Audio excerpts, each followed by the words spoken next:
Welcome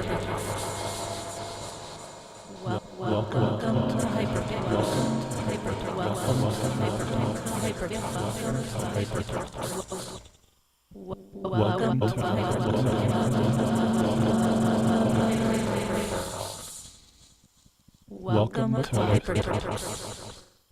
Welcome to HyperTalks. Welcome to HyperTalks. Welcome to HyperTalks. Welcome to HyperTalks. Welcome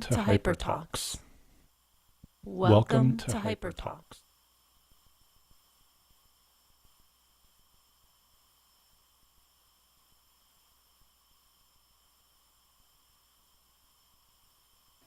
All right, let's do it. Hello, and welcome to HyperTalks. We're your hosts, Lizzie and Travis. Sorry. Coming to you live from Future Fonts headquarters here in Portland, Oregon.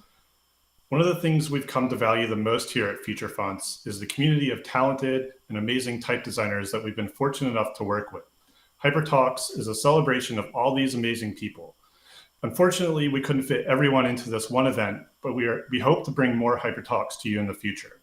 At Future Fonts, we've always enjoyed doing things a little different, embracing a fast-paced process of experimentation, and we hope HyperTalks can live up to this expectation.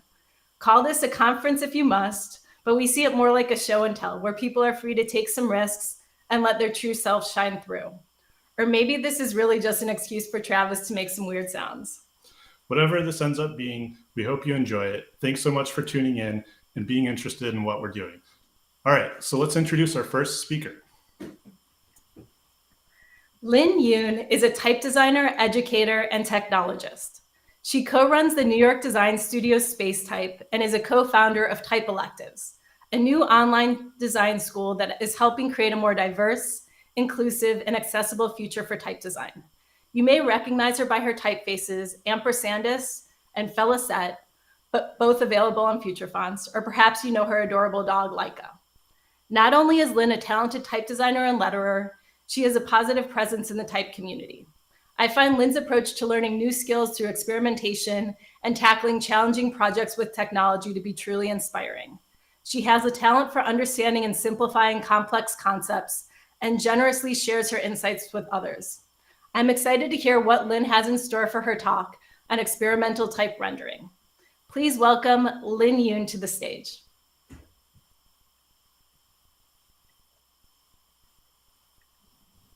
Hello. Thank you so much for having me, and thank you so much for the wonderful introduction. I'm super excited to be here. All right, so I'll get the show started. It's always an honor and feels like a lot of responsibility to be the first speaker for anything. Anyhow, I'm super excited about HyperTalks today. And my name is Lynne, as Lizzie kindly introduced me. And with my partner, Kevin Ye, I run the type and design studio Space-Type in New York City. I'm sitting over here in my Brooklyn studio. And at Space-Type, we do basically all the things related to letters. I'm a type designer and calligrapher. Kevin is a full stack developer, and we're both educators and creative technologists. Between us, we make everything from murals to websites. And here's a few recent projects to give you a little bit of an idea about what we do. And so, of course, we're here at HyperTalks because we're a type foundry that has typefaces on feature fonts. Typeface design, out of all the things that we do here at Space-Type, I would say is the most slowest, most labor-intensive, most detail-oriented craft. Here is Felicette, a typeface that we just launched on feature fonts just maybe about like 5 weeks or so ago with production help from designer Chris Hernandez.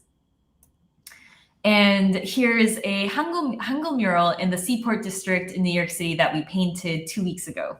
And it says, 너는 혼자가 아니야, the Korean translation of You're Not Alone, which are the mural series that promote mental health and to remind people that they are not alone.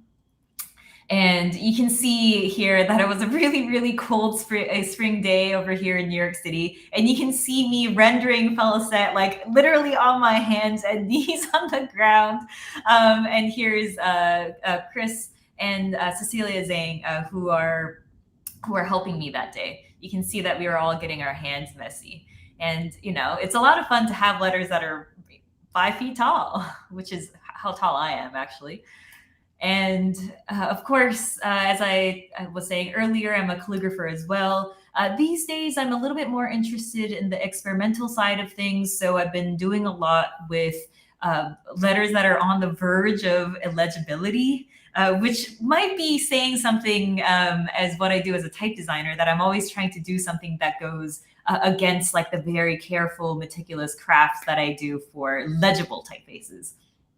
And so this was the full set that I did in brush calligraphy, and then I made them into a tapestry with the excuse of an exhibition that was happening last November in upstate New York. And so that was fun to see them, you know, really large and really tall.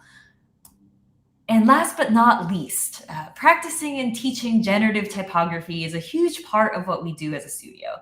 Since we design typefaces, perhaps it's maybe a little bit natural that as creative technologists that we would try to do something with it.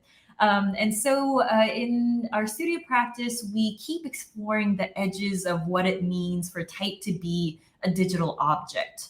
And this is very, very interesting for me because as a type studio in the modern era, we live a huge portion of our daily lives consuming type on the screen. And so as type designers and also designers and just as like a human being, it means that we design type on the screen, we sell type on the screen, through the screen, people look at it on their screen, people buy it on their screen. And by extension, like the design process, you know, everything from design process to how someone uses it, especially if they're using it for a digital medium like a website or an app, like everything is happening in this this ambiguous digital space, right? Like it's like this digital ecosystem. And of course, you and I might use different kinds of screens, but by and large, they're sort of similar. And it's interesting to me that screens these days are very, very powerful. And if we just kind of like, you know, if we take them for granted, we can almost imagine that paper, that like type on a book that you're reading in a physical format is the same as like type that you're reading as a PDF on your, you know, iPad or whatever. But actually, it's not like the relationship is not the same, because as much as we would like to think that we live in a super modern era where nothing breaks, things definitely break all the time, like this. So this is what the Amtrak train looked like when I was like trying to get on it a couple weeks ago. And I remember like the train came and I was like, what's this? And, you know, first reaction is like, oh, okay, like this broke, how irritating. But like this kind of thing happens in everyday life a lot. And so here on the left side is a screenshot that I just took on Chrome like last week. Like I was just looking up something in Korean, like Chrome breaks a lot. And this is not just Google products. That also happens a lot in like native Mac applications. Like it doesn't really matter, like iPhones, like wherever it is, like things break a lot in ways that you don't want them to. And of course, like those of us who, you know, use Windows way back when, they broke a lot. I didn't really start using Macs until like I was like way into adulthood. So I don't really know how like that experience is like. But like, for example, I remember seeing a lot of like this like repeating virusy aesthetics, not because I wanted it, but just because like things just broke when I was like using computers when I was younger, you know? And so this reminds me that like no matter how much time that I spend carefully, meticulously plotting points and engineering things and like exporting my .otf or .ttf, it just reminds me that like the way that we use these things are a little bit like imperfect, and there's a lot that goes on just between like what like, you know, the font file is and like what it takes for that to get rendered onto your screen or device. And so naturally, like we started thinking about like, okay, what if we just don't get precious with the idea that the type that I designed in my design software should look exactly the same to someone else? And so what if the design process extends beyond exporting, my literal font file? And so because, if things are going to break, we might as well just regard computers as like, friendly little goofy friends that sometimes drop the ball. So like, if we just regard them as like, as like a goofy person friend,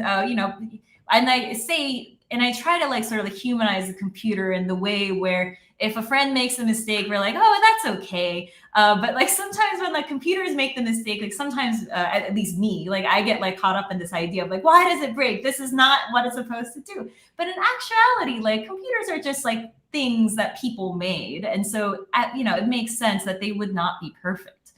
And at the end of the day, a font file is something that me as a human made. And in the simplest sense of things, it's just a long text file that contains a bunch of instructions, right? Like, okay, like in this code point, you have these outlines that make up this shape, right? And so all of this long spiel to say that as type designers who are also programmers, who are also visual designers, we spend a lot of time thinking about that entire relationship, like, what we know about fonts in a technical way, what we know about computers in like the, in our hearts, and how can we sort of like use this relationship to render our letters in fun ways. And so here's some fun experiments that we might be doing to our own letter forms. So this is Ampersandist, which is also on feature fonts. And so this started with a small question about what if one outline turns into another letter? And then what if we see it happens to a lot of different letters at the same time? And what if all the outlines just, had the mind of their own and they just like collapsed? And so as a studio, if there's spare time, we spend a lot of time like doing something like this, where we just mess around with their underlying structure a lot. And for context, everything that I've shown you so far is all through manipulating outline data. So like none of everything that I've shown you is not raster. They're just literally our own font files that we're just adding a lot of extra points to, and then manipulating them. So you can see here that like, this is all just vector points that we're just adding to our typefaces.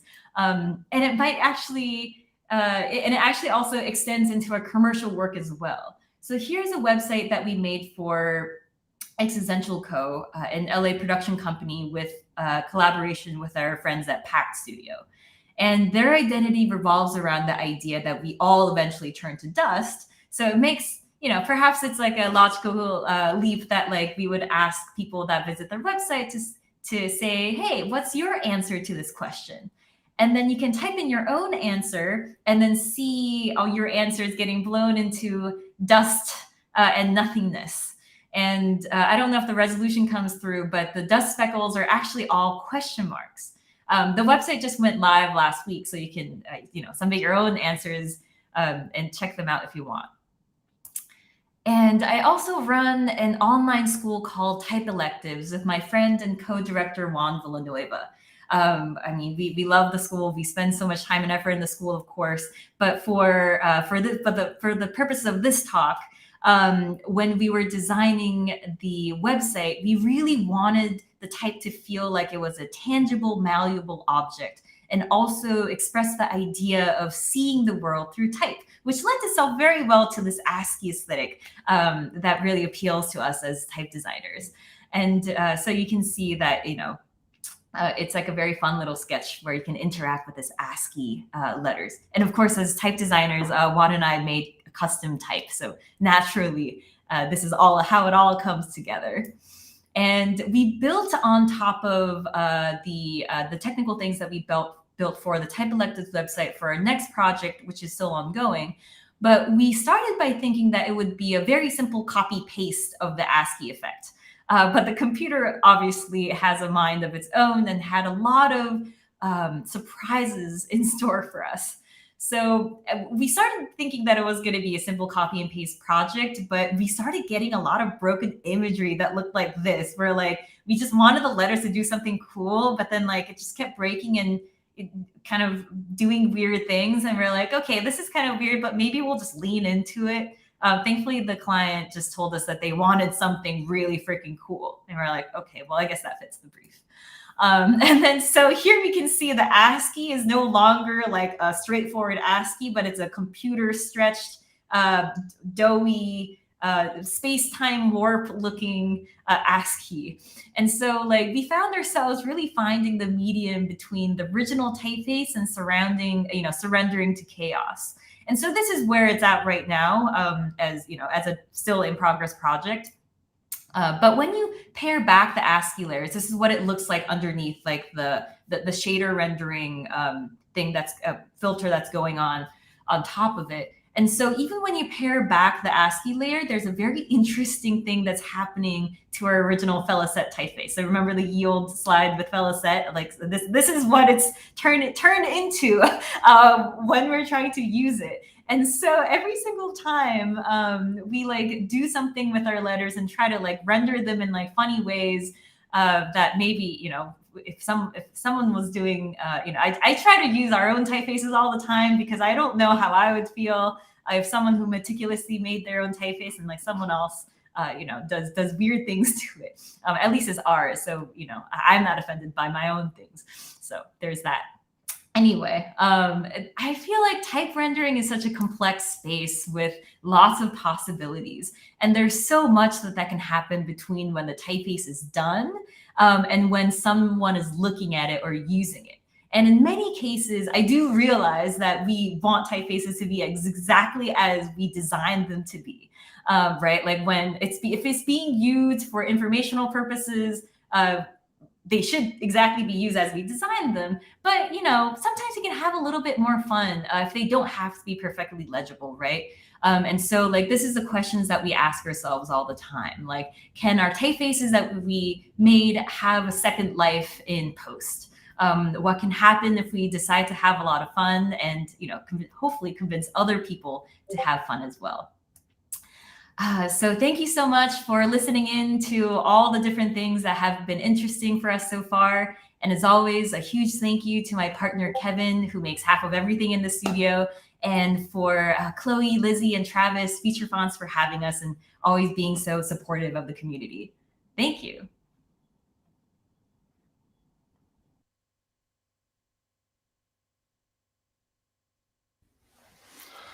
Thanks so much, Lynne. That was amazing. I really enjoy bringing your experimentation and bringing in the play. It always just seems like you have a lot of fun with your work.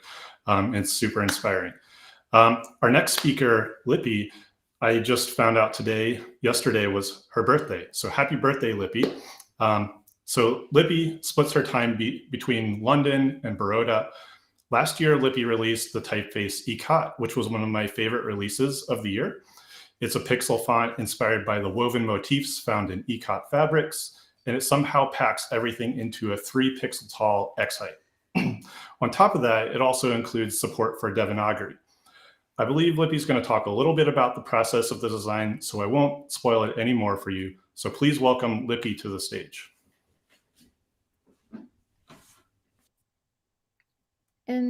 Hi, everyone. I'm Lipi, and I'm here to share some things with you that have been consuming my time lately.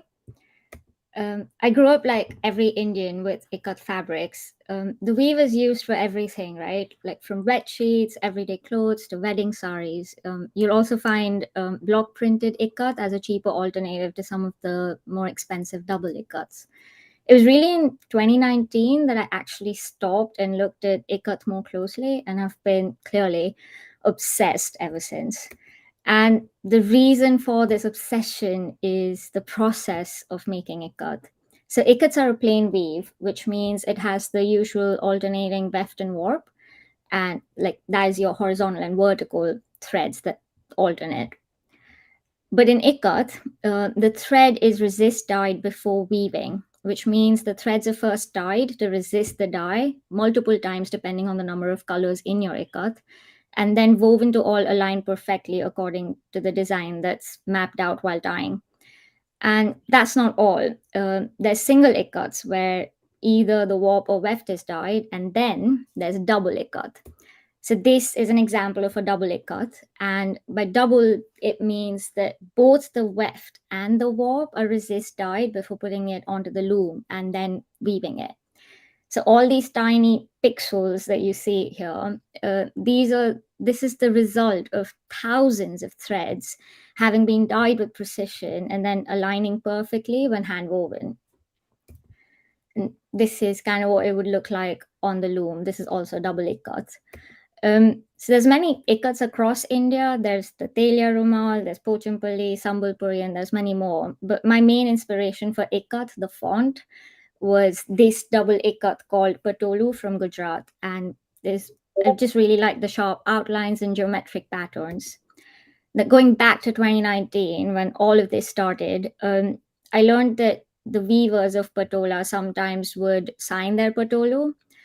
And I'd also just found out about the Gita Govind Khandua, another more fluid ikat where religious texts are woven in. Toshi's book, Arcade Game Typography, had come out, and my dominant hand got injured. So you know where this is going, right? A font, of course. I made a pixel font. The process of making the font Ikat was a lot of fun. Like, pixel fonts are always fun to make, as is. The added challenge of making a pixel font with the tiniest X height that I could manage made it really interesting, along with the fact that I had to figure out how to make it without being able to be on my computer for extended periods of time. Particularly, what was interesting was abstracting the Devanagari letter forms into a 4-pixel X height while maintaining consistency amongst the shapes. It was like a great exercise in distilling letter forms down to what really makes a particular glyph distinct and different from the rest. Getting the Latin down to 3-pixel X height was kind of cool too. But more importantly, I finally had a font to play with. I don't always enjoy making samples of the fonts I've made, but with Ikat it was different because there's just so much that I've been wanting to do with it. And the first of it was, getting it back to weaving. I wanted to weave with Ikat desperately, but because, like with threads, I mean, but looms are really big and massive and expensive. And so paper weaves was just a more feasible way to do it. It's been a lot of fun. And here's, examples of some that I've done. This felt a little bit like cheating, however, because the paper wasn't dyed in accordance to what I wanted to weave beforehand, which would be the Ikat method. And of course, I had to try the Ikat method for myself. So I painted strips of paper, emulating the warp and the weft, and as you can see, with like really careful measurements, marked the pixel bits and then got weaving. So the previous slide is what turned into this, and this reads ghar, meaning home. And this looked sufficiently ikati, and that pleased me, so I made some more. This is a demonstration of why ikats have that blurred, hazy effect. I measured and painted these strips like much more carefully than the previous one, and even made the intended highlighted parts longer to adjust for paper thickness and misalignments. But you can see that it still doesn't work out, exactly how you've planned it out. Weaving is a little bit like type design in that it gets really engrossing, and you just keep wanting to do it. And the more you do it, the more you plan these bigger and more ambitious projects. So after doing 2-letter words, I jumped into this one. This one was really fun. I mean, look at it. You can read it just fine. And I'm quite pleased with it, to be very honest. I love how the color gradient meshed together. And I was very nervous the further along I went, especially as the tension of the paper got tighter. I also very quickly learned why a Patolu costs as much as it does. Along with paper weaves came another obvious way of using Ikat, which was printing. Now, my hand injury doesn't allow me to do as much as I'd like, and Ikat's first sketch actually was made on an iPad using FontStruct when I wasn't even able to like really brush my teeth without pain. Working on and with Ikat has been an exercise in finding ways to work with my body, and my solution to wanting to print has been Lego dots. So I started off printing flowers, and which we need to talk about later, but also letters, obviously, like this "p". So while printing a few words with Ikat, my Lego dots moved a bit, like they rotated and created this sort of rotated italic effect. So I printed a couple of words replicating that, and that actually informed a rotated italic in my digital file. Jury's still out if I should have a mechanically slanted one or a rotated one. Let's see. Coming back to the flowers, so I've spent many hours looking at patolas, and one of the things I'm doing at the moment is collecting flowers that I've found in all the patola that I've been looking at, maybe to make a zine out of, or I don't know, maybe part of a tattoo collaboration that I'm working on at the moment. These flowers are a part of my one color flower collection. So let's see. As I mentioned earlier, Ikat's a weave, but when you're dipping your toes into the world of fabrics and pixel type, it's kind of hard not to come across embroidery, especially cross stitch. And there's this wonderful form from Karnataka in India called kasuti, a wonderful form of embroidery, which most closely resembles an outline kind of backstitch.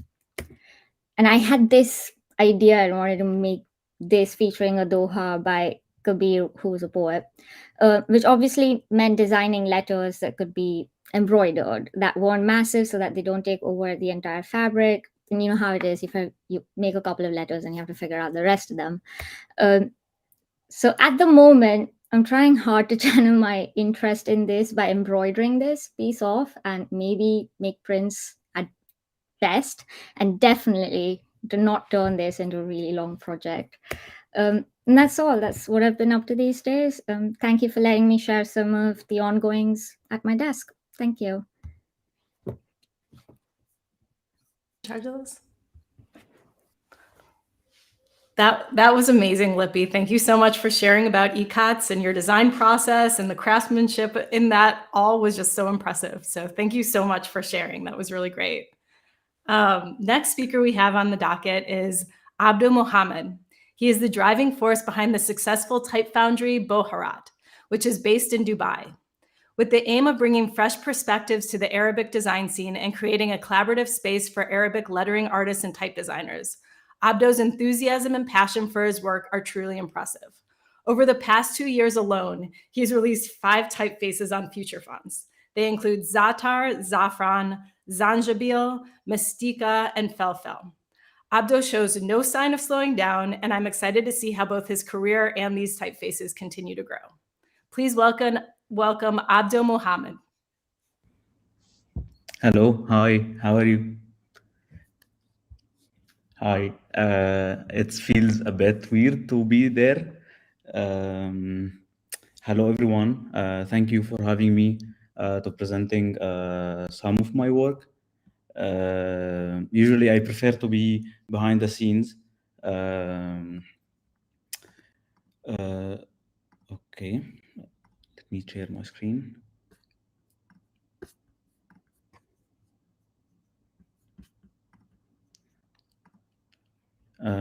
Okay, my name is Abdo Mohamed. I work as an art director by morning in an advertising corporate in Dubai, and I am an Arabic type designer by night. I just moved to Dubai 1 year ago, and 2 years ago I started my Hassel project, Buharat. It's an Arabic type foundry. It is based on Cairo, Dubai, and we have some collaborative in many countries. And this is I would like today to share some of my process for creating the typefaces. But first, I would like to explain why the type foundry called Buharat. It's called Buharat because Buharat in Arabic means spices, and because every typeface have like a flavor. And when we doing a design, because I work usually with designs, every time I use like a typeface, I feel like it give the design a flavor. So adding a typeface to a design, it gave it like a flavor. So also my typeface is named on like spices, like filfil means a pepper and za'atar means za'atar. And we are like a type foundry, started in Cairo and we moved to Dubai nowadays. Also, we did many collaborations with designers from Iran, from Jordan, and from UAE. Um, so this is kind of the summary of 2 years of projects. This is part of our typefaces. Some of them like out there, and some of them like done custom for clients, and some of them coming soon. Um our typefaces, one of them like which a customized typeface got shortlisted in our directors club in past 2 weeks, and we one of our typefaces, which called Zatar, had the certificate of typographic excellent from TDC past week, and it also got featured on Behance. It have many articles about it. Also, I've been lucky to have a one T-shirt from Nike written by my typeface, because they used Zatar typeface on the World Cup activation in Dubai here. So I went there and I have a T-shirt with Buharat on it, and 22 for the year. Also, I did a project to do like a type system for a TV show, which is the first Arabic streamed stand-up comedian show on OSN Plus. It's really funny. I recommend it for everyone. It's also translated. Um, so our first typeface called Filfil, which means pepper. This is how the typeface looks like. And that typeface usually it is inspired by the streets of Cairo, which I did actually while I am in Cairo. And this is actually how the people use the raq'a. Raq'a is the style that I got inspired by that style. If you are a bit working with Arabic, or you are not familiar with Arabic, the Arabic is a connected language. So, and for every letter we have the same letter have four shapes. One when it comes to the first as a first letter of the word, and one in a shape when it comes to in the middle, and one shape comes when it comes to the end. And when it is isolated, it looks different. So every letter comes with a four different shapes.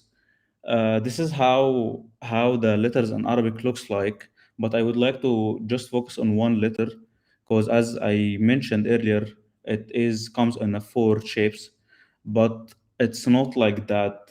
The same structure of the typeface, the same base, the one that highlighted here, can be used for many different letters. Like as you see here, we have like almost 8 letters with the same structure but different marks. The one highlighted with yellow is like the marks, but the letter itself, the one that highlighted by red. I've been working in Cairo, and I usually check the old box stores, and I find something interesting in that book, specifically because it is being printed with Raqqa style in the headlines. And usually the Raqqa is slanted or have a cascaded style, which it goes like in angle and goes like that, and should be being written by Calligrapher, but that meta set or that print been done with like a metal, and it is a letters goes on the line. So I get inspired by that, and this is what makes me do that typeface. Beside of the signage on the streets of Cairo. But there is like many challenges about that typeface, because usually the reka styles when the letter shapes change whenever a letter comes after. So if you see here, there is like almost 6 styles for the same letter. So that one, the one that highlighted was red, all of that red dots is the same letter, but it change when a different letter comes after. So that one is B, and that one is B, and that one is B. But the shape itself it change when the letters when a different letter comes after. But in the calligraphy, when we write a calligraphy, usually we draw strokes, and that strokes it's like shapes. What make we repeat it in a different places, and that make learning writing Arabic calligraphy is easier. So so when I worked on that typeface, I decompose it to shapes, not to letters, to make it easier.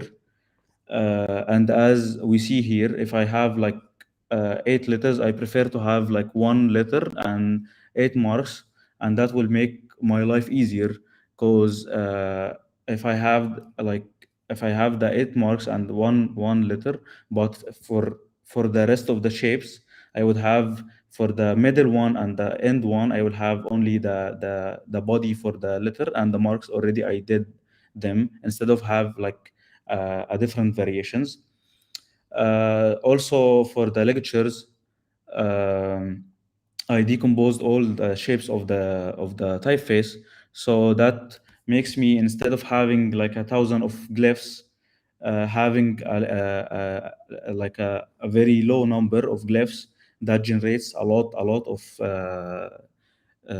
ligatures and letters to cover all of the variations of the rich Raqqa typeface.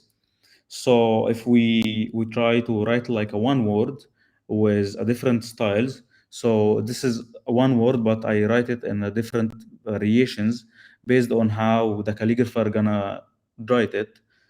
So that decomposition helps me to have like a huge variation for every single word that you can write by the typeface. Also, because that style being changed from being cascade and slanted to straight on the line. So now we're having like a problem with like the kerning, and since I decomposed the letters, so now I can I can reposition the marks based on the letters that comes before and after.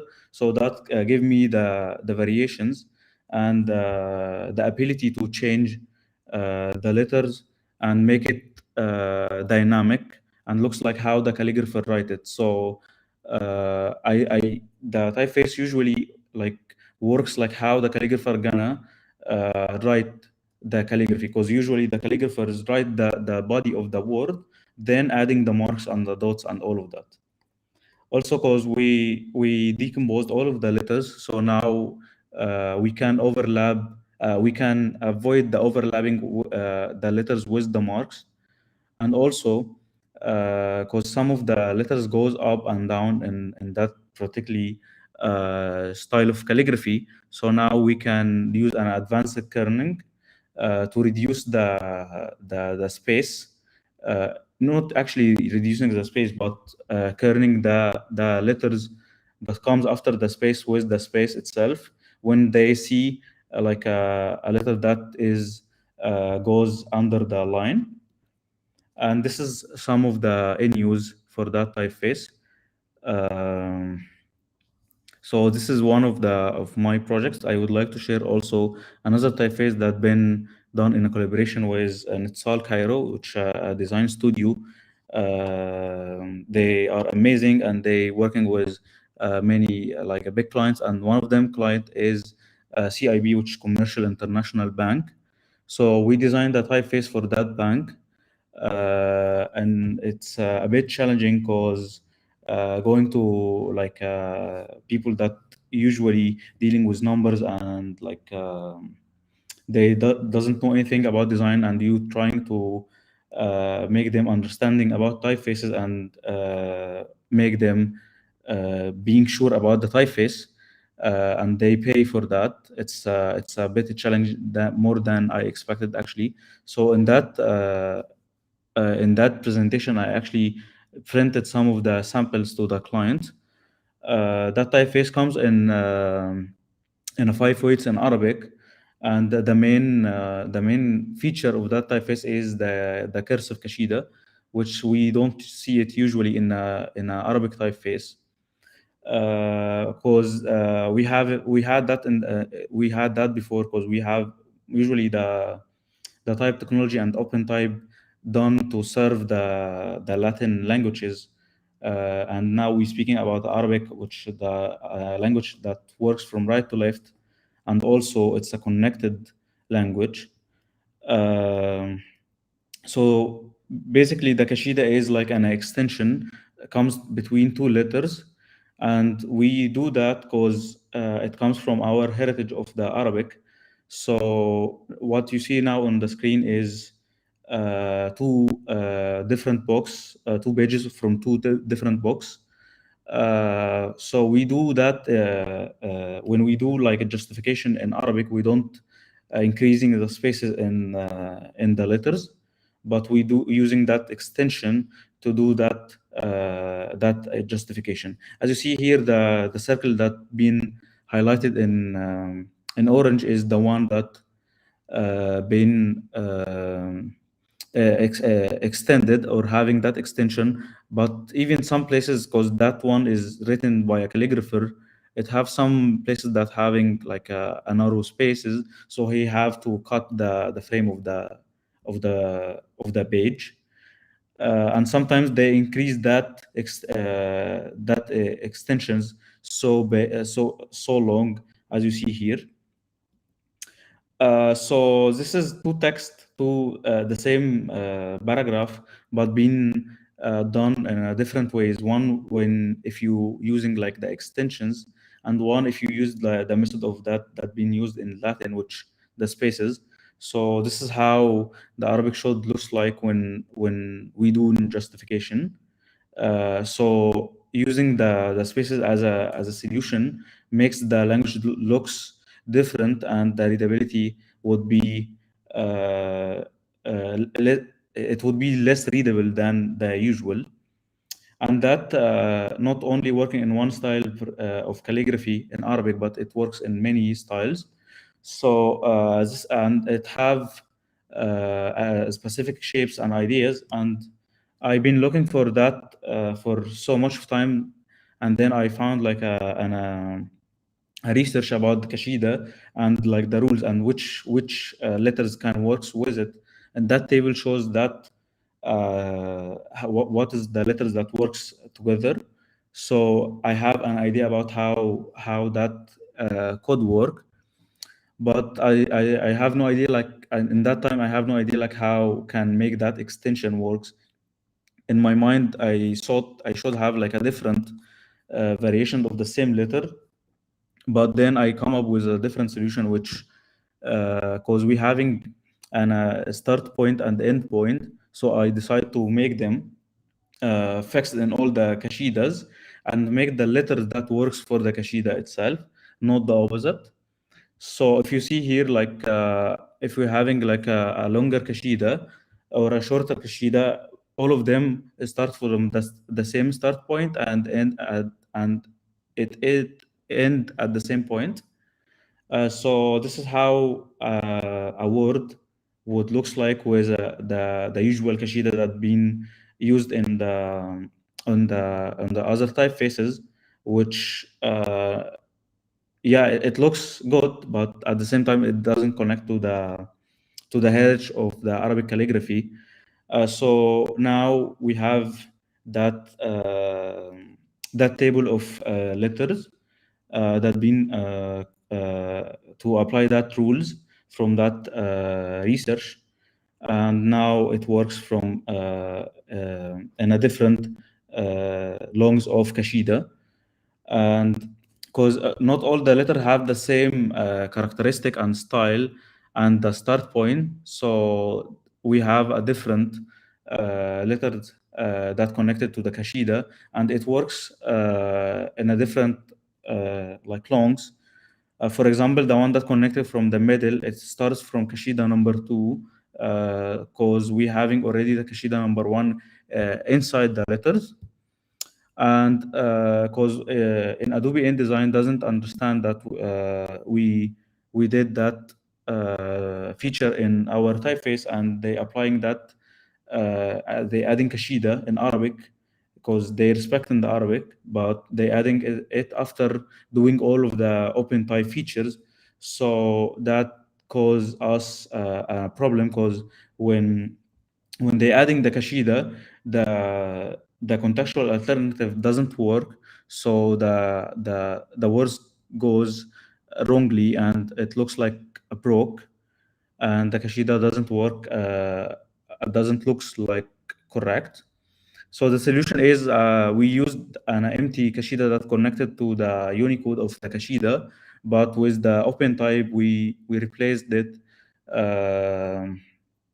with a normal Kashida. So when the InDesign start adding the Kashidas, they adding like an empty glyph, because that done and happen after all of the open type feature done already. So this is how the Kashida would looks like in 6 steps, because we need it. The Kashida should not be extended more than 6 steps or 6 points. And this is how the typeface at the end of that project been looks like. Yeah, that's it. Thank you so much. And Thanks so much, Abdo, for sharing all the amazing details behind the scenes of your typefaces. So much variation and energy in all of your work. Thanks for sharing. Our next guest runs a very cool studio in Oakland, California. According to Kyle's bio, he loves music, long walks, and short fiction. You might know him from the popular feature fonts releases Gooper, Henrietta, Nudge, Bruffy, Gosh. He somehow always seems to break our site with every release. And while recently searching the internet for Kyle's newsletter called Kyle on Kyle, which I highly recommend, I stumbled upon an upcoming event in Kyle, Texas called The Gathering of the Kyles. And I couldn't resist the clickbait. It turns out they're hoping to break the world record for the largest gathering of people named Kyle. Not that you need any help from me with content, but Kyle, this event seems like it would be the perfect backdrop for your next Kyle on Kyle. Okay, enough with the Kyles. Here's the real Kyle Wayne Benson. Hi, Travis. Thanks for the intro and the biggest advertisement for my blog ever. I only have 40 subscribers, and I think 5 of them are my mom. So let's get into it. I run a type foundry called Very Cool, and I would rather this be a conversation. Something about the one-way delivery of this is not how I think about these ideas. So show up in those comments. I'm happy to speak to some of these ideas in real time. Really happy to. So please, anything that comes up for you. I've ruminated on this for a while, but I still don't have any ideas about it or anything complete. I think fonts are hard to talk about, and I think because they're niche, but also because I think they're actually referencing something. I don't know what, language or maybe culture or something. They kind of only exist to support something else. And an idea I've thought about in that regard lately is how popular sans serifs are, and how the kind of clean, grotesque vibe feels like it's here to stay. So yeah, straight lines never die. Let's get into it. You may know my catalog for having silly little rounded corners on all of the corners. I just recently released VC Gauche, which is I like it. It's an old typeface. I've been working on it for 6 years, and I almost didn't release it because these subtly rounded corners I started to get self-conscious about. I don't know if I'm just doing it to self-protect, or because it's a trend, or because there's some kind of bigger cultural thing that I don't understand about it. But I almost went through and deleted all of them, and maybe that's why it took 6 years.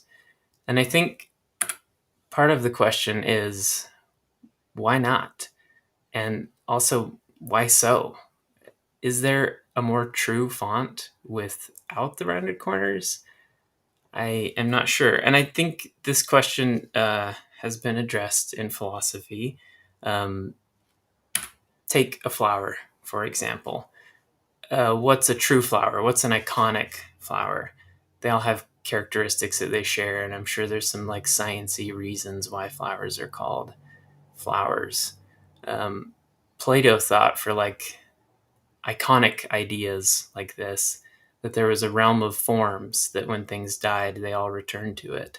And in that realm of forms, there was an eternal form, like a true flower that we could, if only we could know it, but we can't because we're limited by this, our field of vision, our humanness. And because of that, almost everything in this black area is anti-flower stuff. It's like the stuff we can't even comprehend because we're so narrow-minded about what a flower is. Yeah, and I think that kind of like conscious perception of a flower is interesting for sure. But I always find myself drawn towards this thing, like what is the non-flower? And if you do design work, you're familiar with primitives. You're familiar with these things that seem like eternal forms. They seem like the building blocks of what we do. They're confident and they're clean and they're striking, and they get used in the international style and more in brands that essentially want to leverage that feeling of being eternal. There's something about them that feels like they won't die because they're inorganic. I've thought of them lately as like a very compelling lie. And this Robert Bringhurst quote really brings it home for me. The early and mid 20th century gave us typefaces such as Helvetica and Accidents, Grotesque. All of them embody an aesthetic reminiscent of the forklift and the freight car. And what I love about Robert Bringhurst is that he doesn't talk in terms of values or virtues. He just gets descriptive, and it's true. There's something industrial about them, and sometimes we use that in a fun pitch for a brand. But when you think about what's happened in the last 150 years and you kind of apply it to type, it's hard to not see the move towards industry as also being a move towards these kind of industrious forms. I think about like the compelling lie of a tall building, of something that fights against gravity and just like survives forever and can kind of elevate our soft bodies up into these safe places. You can't help but look at an image like this and feel protective of those two little guys, those little sweeties with their hammers, and also see the ambition of humanity to like make something eternal or make something that lasts. Mostly freaks me out. And I think it's because for me, it's referencing the actual eternal form in my mind, which is these guys. Old guys, kind of grow on their own, have similar ambitions, work against gravity, all that. Oddly straight. You don't really see an international style being built on the aesthetics of trees. Or maybe you do, I don't know. So yeah, when you see this, are you seeing a font that's wearing funny clothes? Or are you seeing something that is its own form? Maybe you're thinking it's actually this, but for a lot of people, that might be too frilly. this, I don't know, maybe this is the redwood tree version of the eternal form. I think lately people think it's this, which is odd because typographically it actually came pretty late. And people thought that this was wearing funny clothes when they saw it. Is there really an eternal form, or is it just that we are obsessed with these guys, these straight lines? Can't deny it. It's clean. There's something compelling about it. Carl Jung said this, but this is a thing you could just learn by looking up the word Masonianism, which is the idea that there are things that are unconscious, that black space, that anti-flower and unknown, that anthropologists have noticed we're afraid of. I think maybe because they have not helped us survive. And this Masonianism and this like superstition can lead to, I think, a lot of fascinating decisions. But it's also fun. It's a game that you can play, and anyone who has gone and looked at art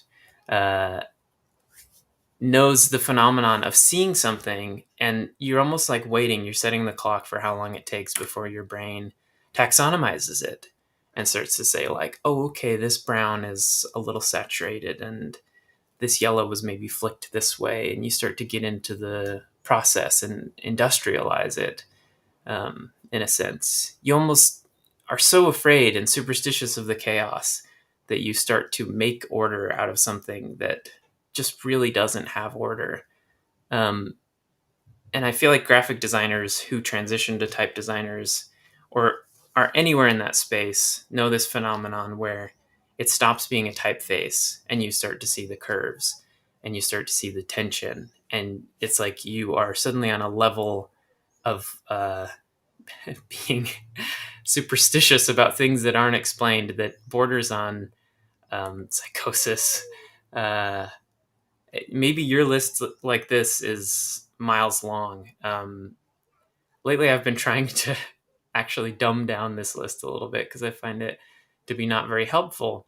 But there's a hack a lot of type designers know for maintaining that sense of chaos, which is to think of what you want to draw and do this kind of vacillating phenomenon. And it steps in between this vague idea of, is it a serif? Is it not? I originally thought I was making a serif, but now that I see this, I'm like, oh, I'm kind of surprised. I kind of like what's going on here, this kind of wiggly thing. And suddenly you're back into art and chaos. Here's Bringhurst again. I don't know if you know what Bringhurst looks like. He's alive right now, so I'm terrified he might see this, but he's a bit of a zaddy. Writing, in a sense, is always on the verge of being born.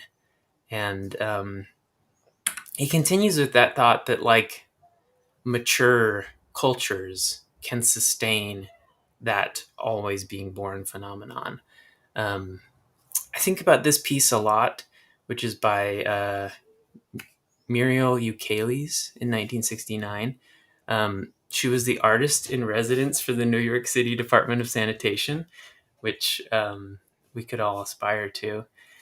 But she has this divide basically between the life impulse and the death impulse. The life impulse being the unification, maintenance of the species, Masonianism, survival systems. It's great. So essential to staying alive, staying away from germs, all of that stuff.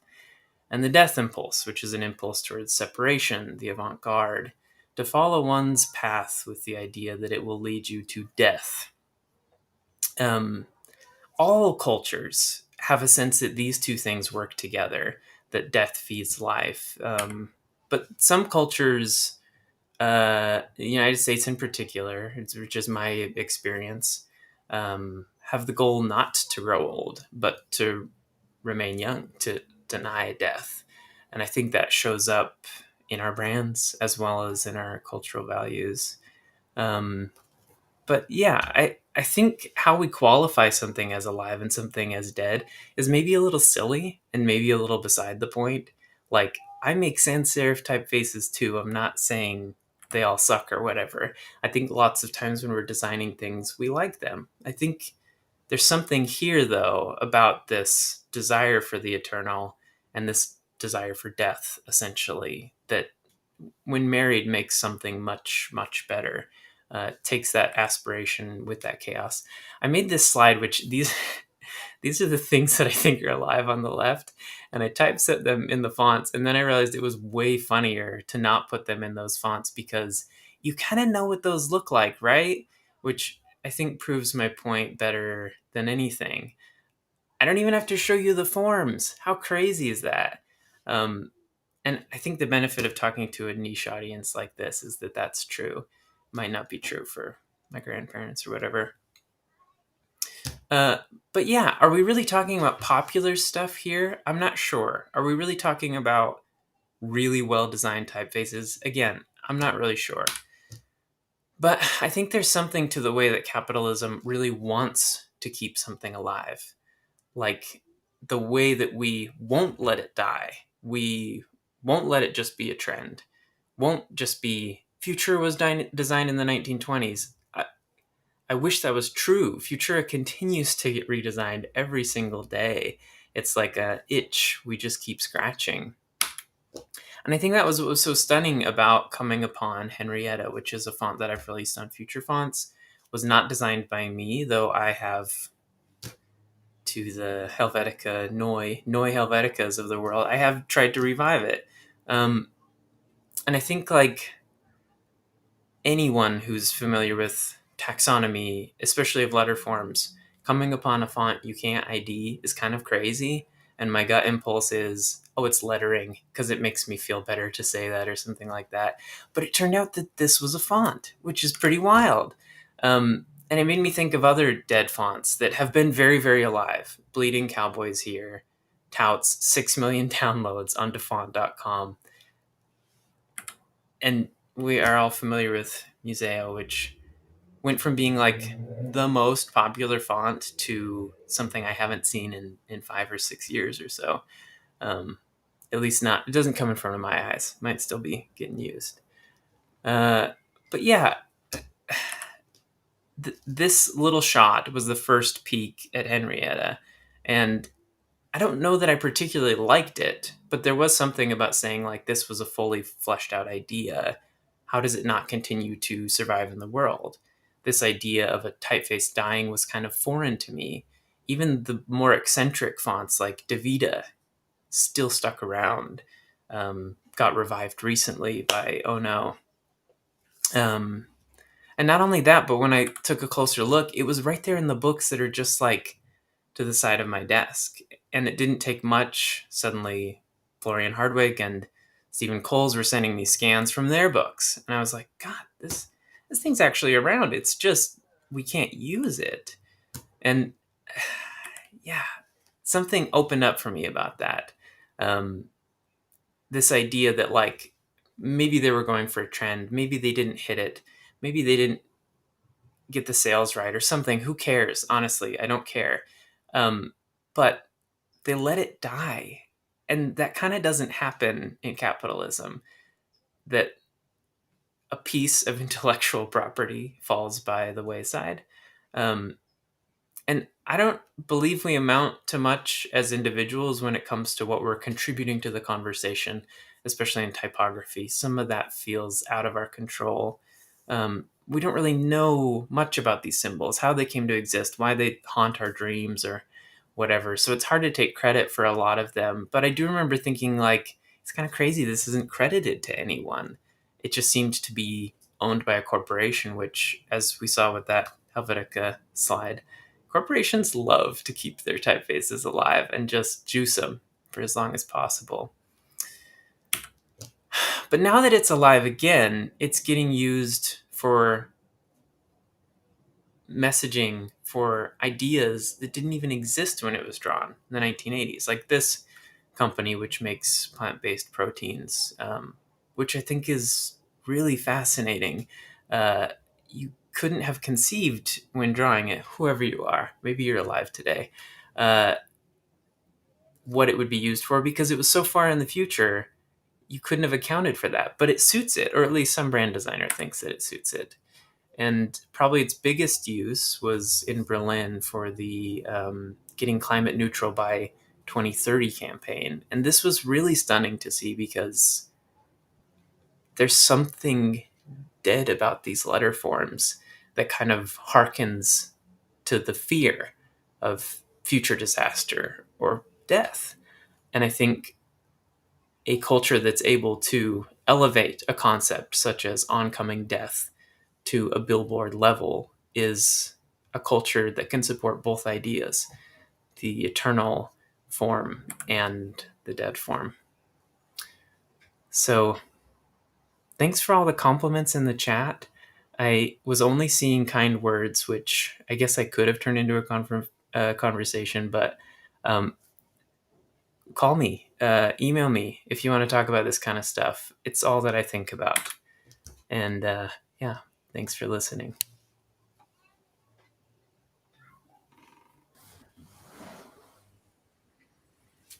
Thank you, Kyle. That was amazing. Thanks for sharing your thoughts. It's always a pleasure to go on a ride with you. For our next speaker, Adam Garcia is a multi-talented designer and illustrator whom I've been following for over a decade now. He used to run the design studio The Pressure and currently serves as a creative director at Apple Music. In Portland, Oregon, where I met and came to admire him, he was a leading voice in the design community. He was always involved in the most exciting design events in Portland and introduced me to dancers, DJs, musicians, writers, and poets who weren't on my radar. He has an overall enthusiasm for creativity, community, language, and experimentation in his own practice. He hosts a podcast called Dope Excerpts, where he shares passages from some of his favorite books, often with a design focus. In addition, he hosts an adult spelling bee, which, despite not being my kind of thing, he made it into a fun gathering of creatives and usually had a DJ, so I always wanted to go. Adam is constantly exploring and experimenting, and as is apparent by his latest project, Neologitron, where he collaborates with an AI. He always seems to be creating and exploring something new, usually related to language, which is why I thought he would be an excellent addition to today's HyperTalks. I'm a fan of all he does. Please welcome my friend, Adam Garcia. Thank you so much. Let me know if you can hear me okay. Maybe in the private chat. Cool. Thank you, everyone. And Kyle, great job. Great job to everyone that's been on here so far. This is kind of a perfect story to go after Kyle's, I feel like. I was like smiling the whole time from the theory and the thoughts. And hopefully, thanks, y'all. Hopefully, this is a good segue. This is a story. It's about history. It's about language. It's about a specific Roman Latin character through time. I may not personally agree with all of the ways that the written language has been used in some ways, like to maintain or prescribe power over time, but this story will have little pieces of that. It's maybe like 8 minutes long. There are no visuals, so if you'd like, grab a cup of herbal tea, close your eyes, and sit back and listen. 1700 BC, a boy and his ox stood on the beach of a river. The river was older than anything he knew, or his mother knew, or his mother's mother. He patted the beast's side as it drank from the still water, and it shot him a glance with its large dark eyes. Maybe the glance was a thank you for freeing it from its yoke in its old age. The boy took his walking stick. He put the end in the mud and began to draw. First, he drew the ox's horns with a wide curving arc, then a downward stroke to outline the bovine jaw. He brought the line back up to meet that arc in one swift motion. To represent the ox's eye, he made a grinding dot in the center in the mud. "Looks just like you, doesn't it?" he asked as he poked the drawing. The creature snorted in agreeance, and they walked back down the path of the forest, leaving the drawing to dry on the shore of the River Jordan. 180 BC, a man turned a small disc in his fingers and placed it into a mold.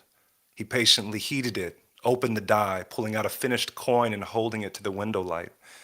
On the obverse side, the face of helmeted Artemis herself, glorious, and on the reverse an owl surrounded by the first letters of his city's name: Mu, Alpha, Sigma, Sigma, Alpha. This tetradrachma was perfectly weighed at 4.6 grams, meaning he didn't need to shave it down. And he smiled as he inspected the small, perfect, detailed letter at the end. 15 BC, rough hands held a chisel and hammer over a slab of granite. There were 3 strokes already on the slab, made with chalk, each the length of his index finger. 2 strokes came to a point at the top, creating a sharp vertex. The bottom splayed open, except for a strong horizontal stroke in the stone, like the brace of a frame or a ladder. This capitalis was assertive. It was symmetrical. It conveyed the authority of Caesar Augustus himself through the substrate, dark stone veined with pink. He struck the chisel firm and true and began carving, the first of many letters that would herald his Caesar's victories. There's no finer work than the duty of a carver, he thought to himself, because stone is immortal. 1150 AD, an old form sat hunched over stretched vellum at a dimly lit desk.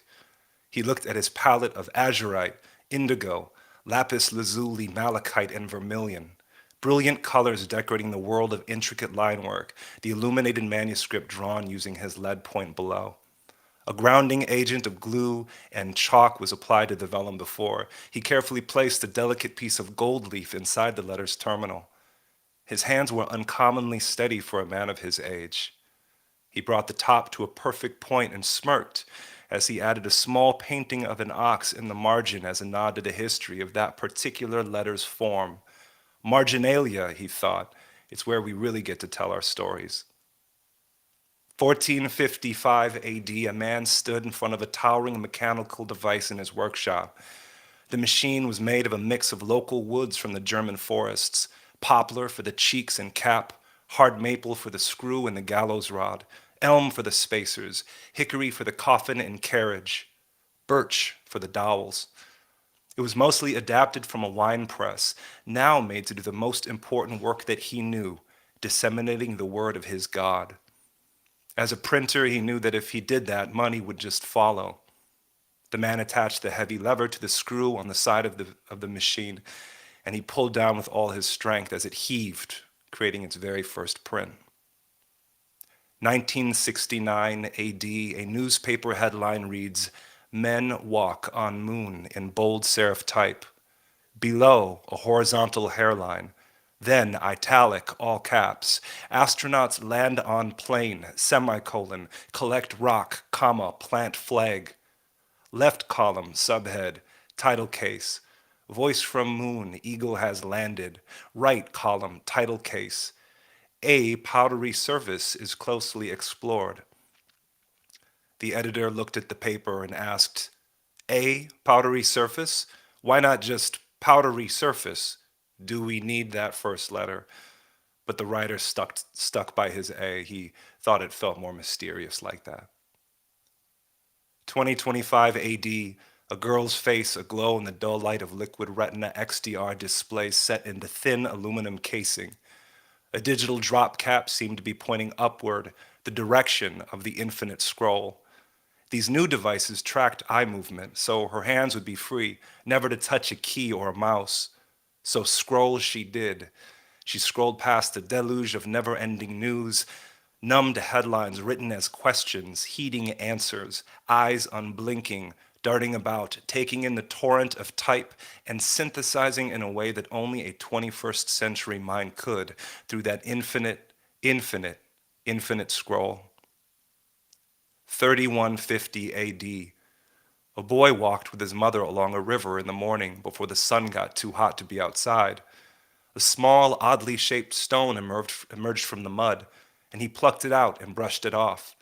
It was cube-like, but not a stone at all, he realized, something else, maybe dull brushed metal. There were white faded lines making a stylized triangle on its surface. "What's this?" he asked.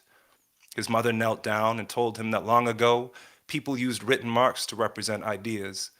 She told him that ideograms would eventually evolve into phonetic representations of sound, and that people used writing to remember things and share knowledge. But that was before the now times, when we only have our voices to communicate again. The boy looked puzzled, held the small object, thought for a moment, and asked, "May I keep it?" All right, that's it. Thanks, everybody.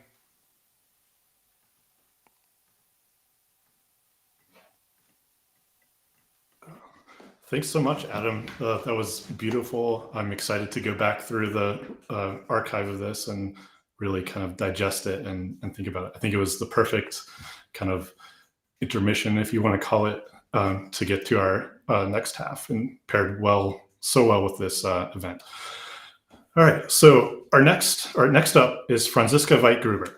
Franziska is a type and graphic designer in South Tyrol, Italy, and is a part of the type design or Italian type design duo Fantasia Type with Michele Galluzzo. Franziska has produced some of the slickest designs on feature fonts such as Nikolai, Gig, Caligari, Roba, and most recently Baustraße in collaboration with Michele.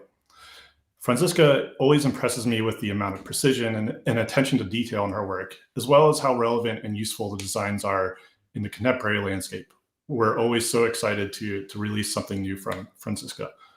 Please welcome Franziska Weitgruber.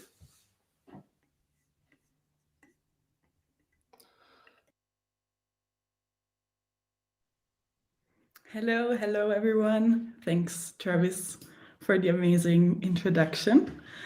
I'm super glad to be speaking of a collaboration that is very close to my heart. I'm representing Fantasia Type today. It's Michele Galluzzo and me. We are an Italian type design and research duo.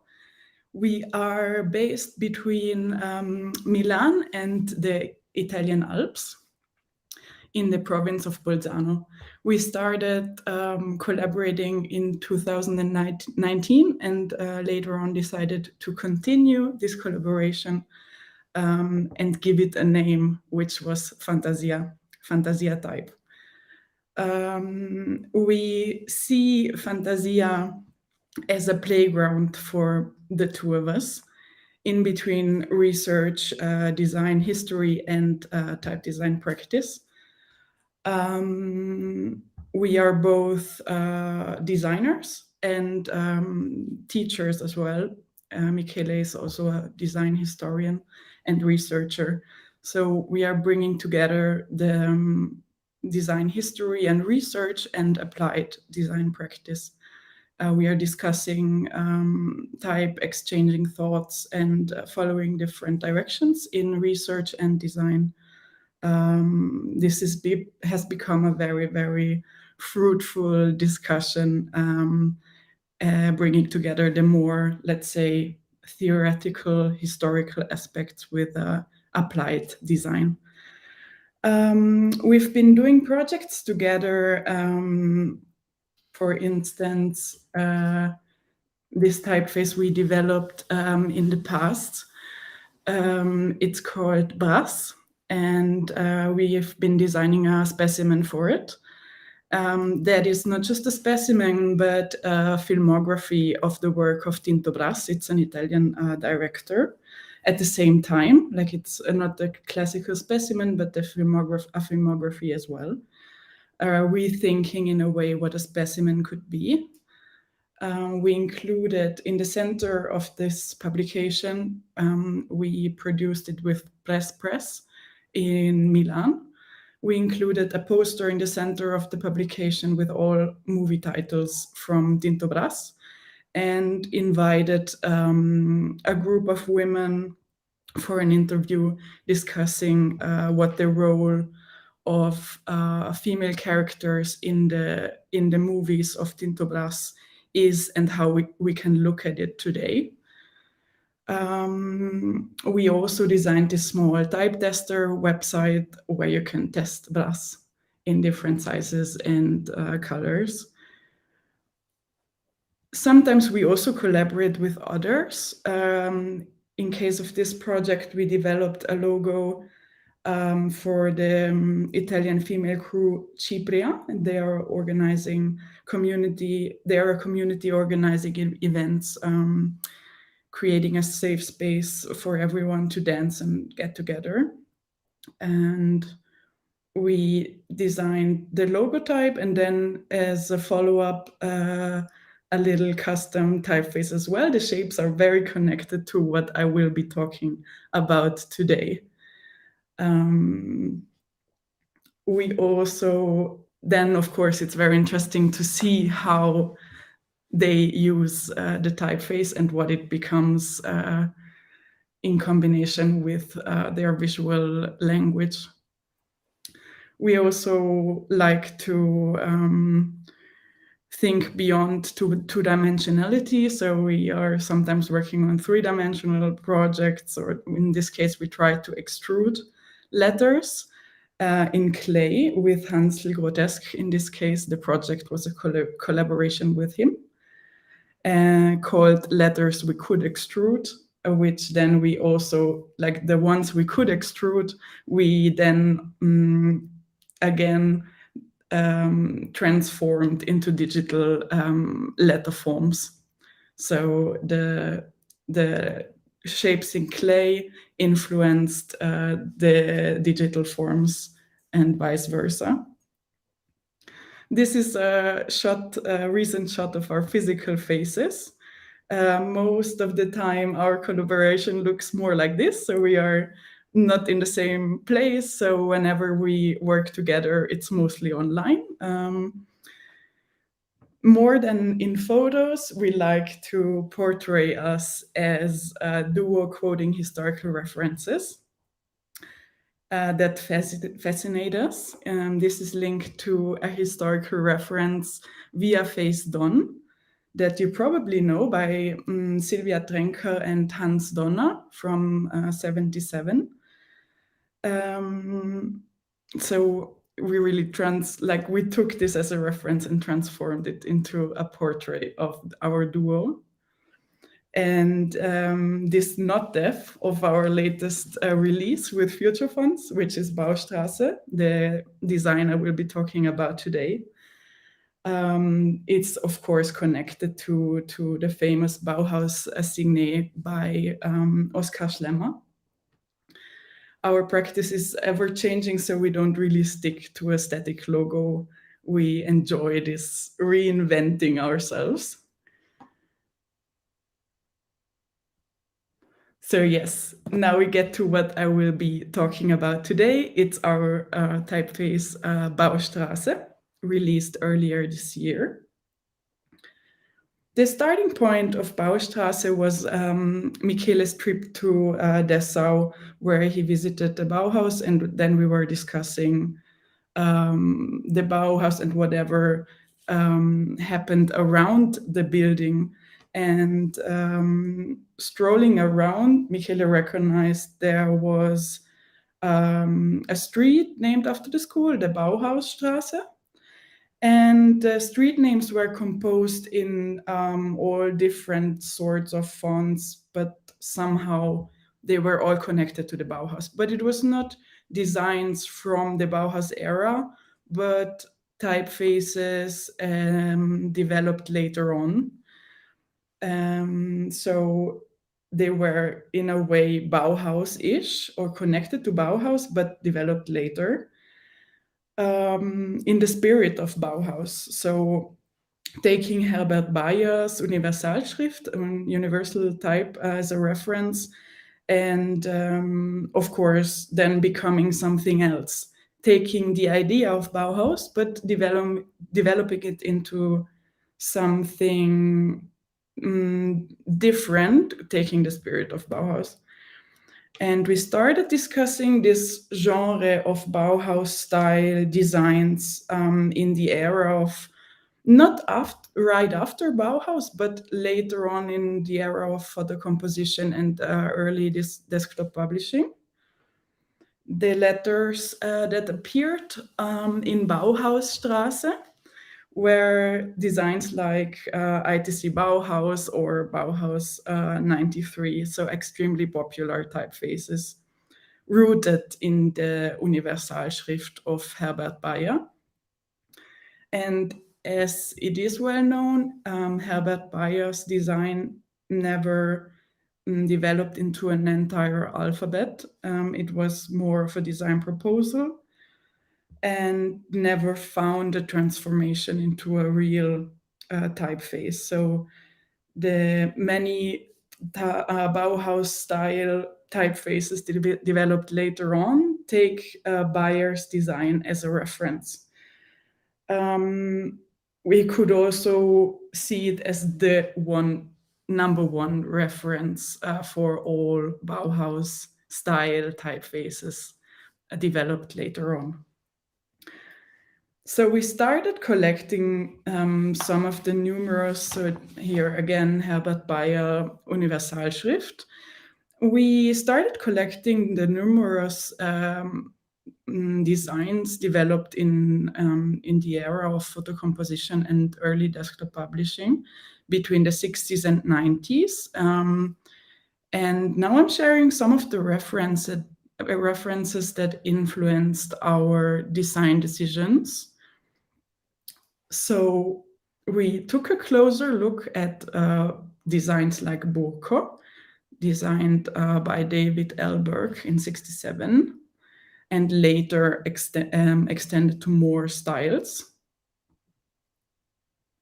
Also very interesting to look at in use cases of those designs, which we did thanks to Fonts in Use. It's very, very, very handy to look for in use cases, of course.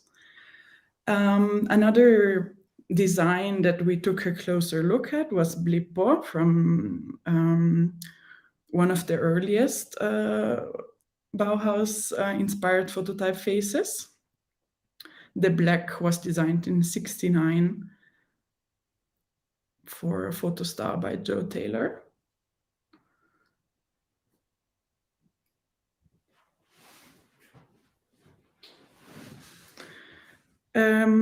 We also found this photo lettering booklet designed by Ed Bangia, and a lot of very 70s style layouts. Also, the design of Churchward was really influential for us. Like, we really found it very fascinating as a design. It's from 1970, and was also expanded to more styles later on and distributed by Bertolt. And there was a version by Mekanoma as well. And of course, ITC, there is Ronda as well. Took that as a reference too. And had a look at all those very, very beautiful in-use cases.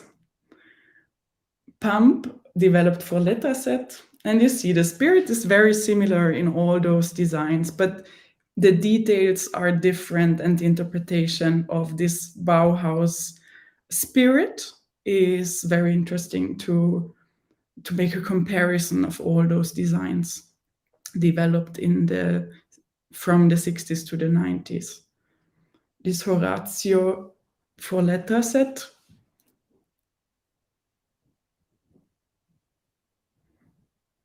Wexford, also very, very interesting design from the 70s.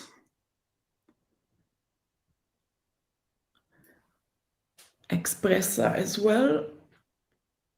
Like, it was a collection of all sorts of references from that time.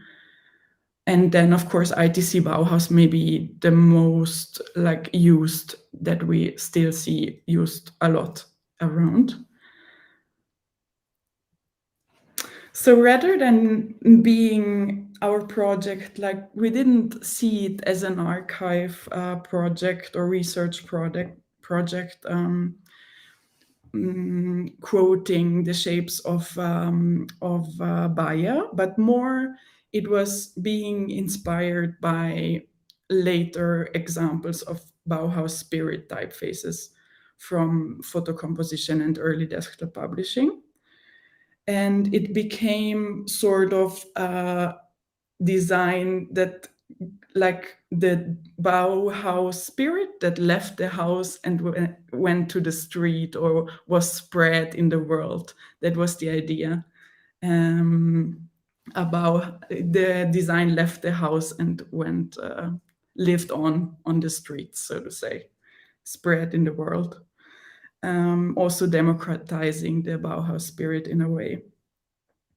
On the other hand, there were some shapes that we had already designed, like some analog drawings we did over time, and things that fascinated us within the research we did.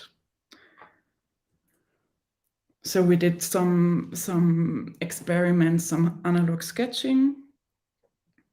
And as you know, in a collaboration, it's always like that. You send images and you discuss things, and maybe you don't agree always. Like there's a shape that you love, and your team or your collaborator is not that convinced about it, and that's how it goes. There was also this drawing I had done a few years back that was also something that fascinated me personally and fascinated the both of us, to also go in a more speedy direction, so to say, to have a slanted version of those letters as well. That was sort of the idea.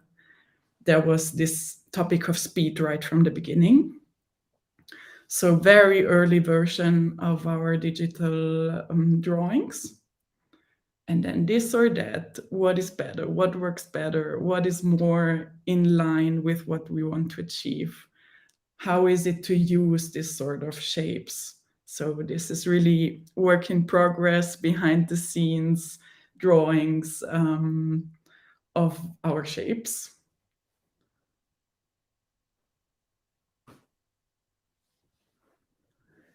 And yeah, we used Skype back then. There was no Y, so. And yeah, you see evolving the shapes and becoming, yeah, much more of a consistent design. And this is then what it is now. We published a black style and decided to offer more weights in the future. So there will be more weights, and there will be also an oblique style. So this is the style that we published for now. It's a very, very black display design.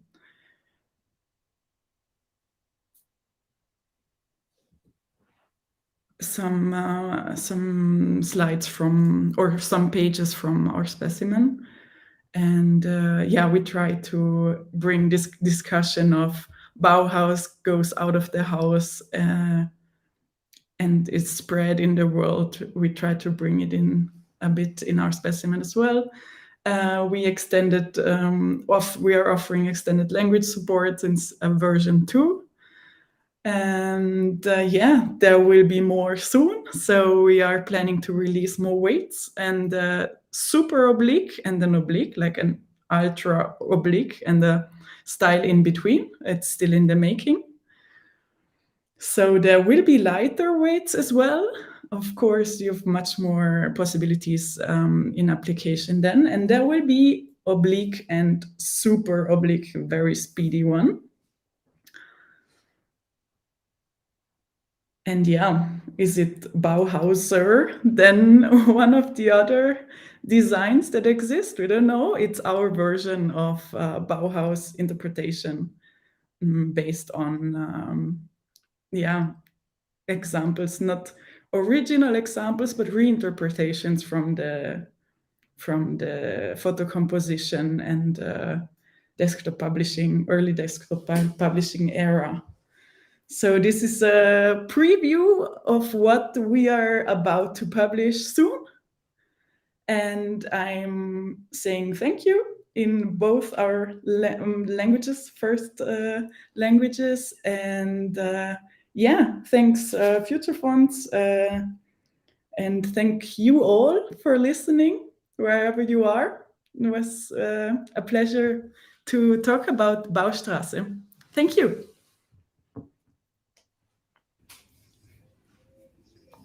Baustraße was so beautiful. Thank you so much for sharing your thoughts and inspo, Franziska. That was great.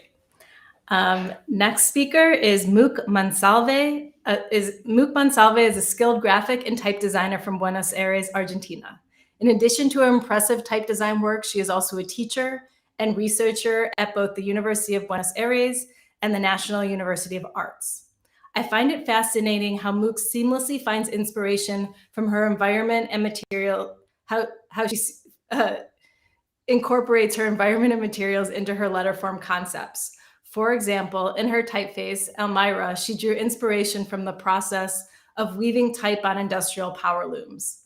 Similarly, her typeface, Ciudadela, was influenced by the intricate blacksmith work found in the doors, windows, and balconies of Buenos Aires.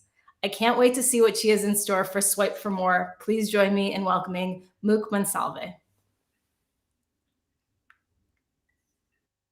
Hello. Hi, everybody. Hello. So I'm going to share now. Also, English is not my first language, so have a little patience with me, something like that. Thank you, Lizzie, for the presentation. Okay, so I will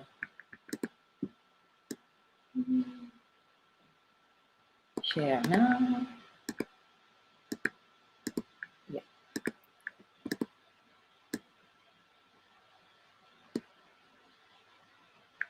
I think it's live. I think you can tell me when it is. Okay, so when Future Fonts asked if I wanted to present some work in HyperTalks, I thought about showing a little bit of what I'm working on. So my idea was show a little bit of my work in progress, which sometimes involves both graphic design and type design at the same time, and they kind of push each other. So when I started to look at everything that I was working on, I was kind of overwhelmed. So I was like, okay, I have to choose because it's infinite. This is going to be a massive talk. And before I die, I want to choose 3 projects that I'm working on right now that involve type. The first one, it's a project for a friend who makes ginger liqueur, and she wanted to make a logo for her brand inspired by her cat. So I made this one, which is a very nice one, and it hasn't become a typeface yet, so I'm very proud of that. But it allowed me to work with colors and to search for new shapes. I'm always searching for new shapes or ways to write different. The other project that I wanted to share with you all, it's Salamandra, which is also a work I'm doing with a friend. This is a cultural club in Córdoba, Argentina, and I did a little bit of a work on the logo, which we made together with a friend, Sergio Fascetti. So he first drew the logo, which is on top, and then I did a little bit of adjustment and changed a little bit of things. And this is the end result, which I liked a lot. And we started thinking about those letters that have a lot of shape and color and can have a lot of texture. These drawings are the drawings of my friend Sergio. He draws all these letters, and I just, do the type thing, move the Beziers a little bit, and make it into a type. We are planning to turn this into a typeface. We are on production right now. This is a little bit of the process that we have with each other. He sends me his drawings, and I just adjust them, and then I put them on grids. So our idea is to turn this into maybe a color font in the future, but right now we are using it for this cultural club, and they are using it on their identity and on their brand, and I'm really happy, and I really like working on shapes that are not mine. I don't know if any other type designers are out there, but it's kind of freeing when you work on somebody else's shapes. So for me, it's really, really amazing to do this. And the third project that I'm going to talk about, it's a really, really big one. Maybe you know this project. This is my brand of scarves, which I have with my partner, Luci. We make these scarves, and some of my typefaces that you can find on future fonts are on these scarves. They are gauze and silk scarves. This is my partner Luci and me. These scarves have something really particular, which is that they are inspired by the city. We both host type walks since 2018, so our brand of scarves is actually inspired by Buenos Aires, and all these type walks we do here, and all these letters we see when we walk. So on these tours, we wanted people to have something to remember the city. This was before the pandemic hit. So we started designing these kind of pieces, scarves that kind of had inside of them our type walks, like all the places we visited during that time. And then the pandemic hit, and it became a full collection on its own. We started designing all these scarves and cover-ups. And as you can see, we are using my typefaces, which I designed specifically for this project. Yeah, I like this a lot. This scarf actually is a map of Buenos Aires that we designed each other. All the scarves are designed by Luci and me together. I did a talk a couple of weeks ago, and somebody asked me, like, how do you test this? How do you test your typeface? How do you test Ciudadela? And I was like, I don't know, I just print, my scarves, and I just check things. It's really difficult to test it, but I have this thing that all my scarves are almost like live specimens that you can have on your body. So my idea with these typefaces was to bring them together and create a type collection inspired by Buenos Aires. So you already know Ciudadela, and you will know for sure in a bit Arrabal, which is on the right. They both were developed together and thinking about Buenos Aires.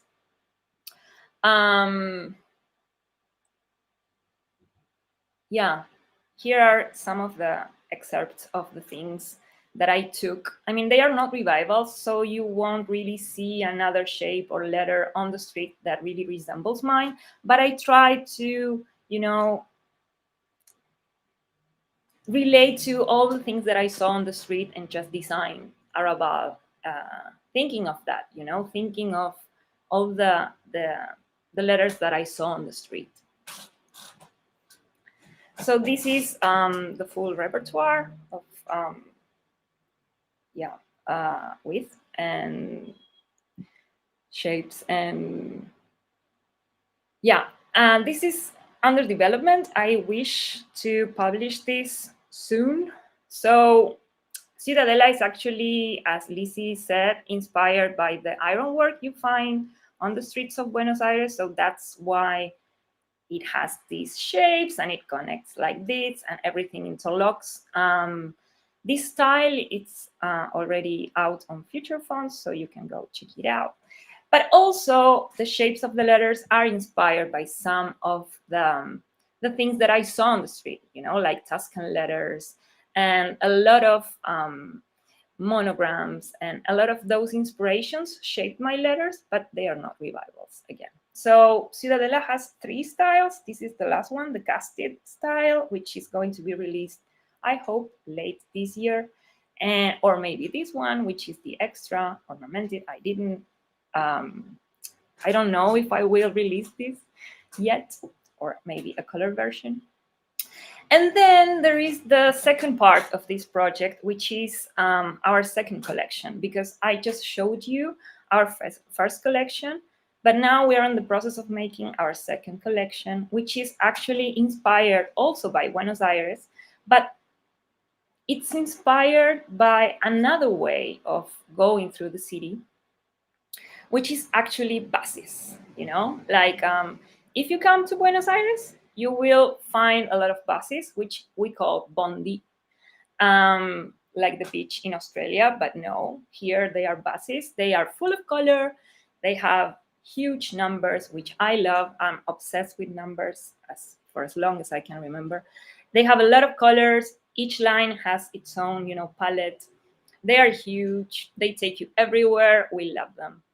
And yeah, they've been here since forever. I mean, first they were like small taxis, and then there were like little vans, and then they became these huge buses.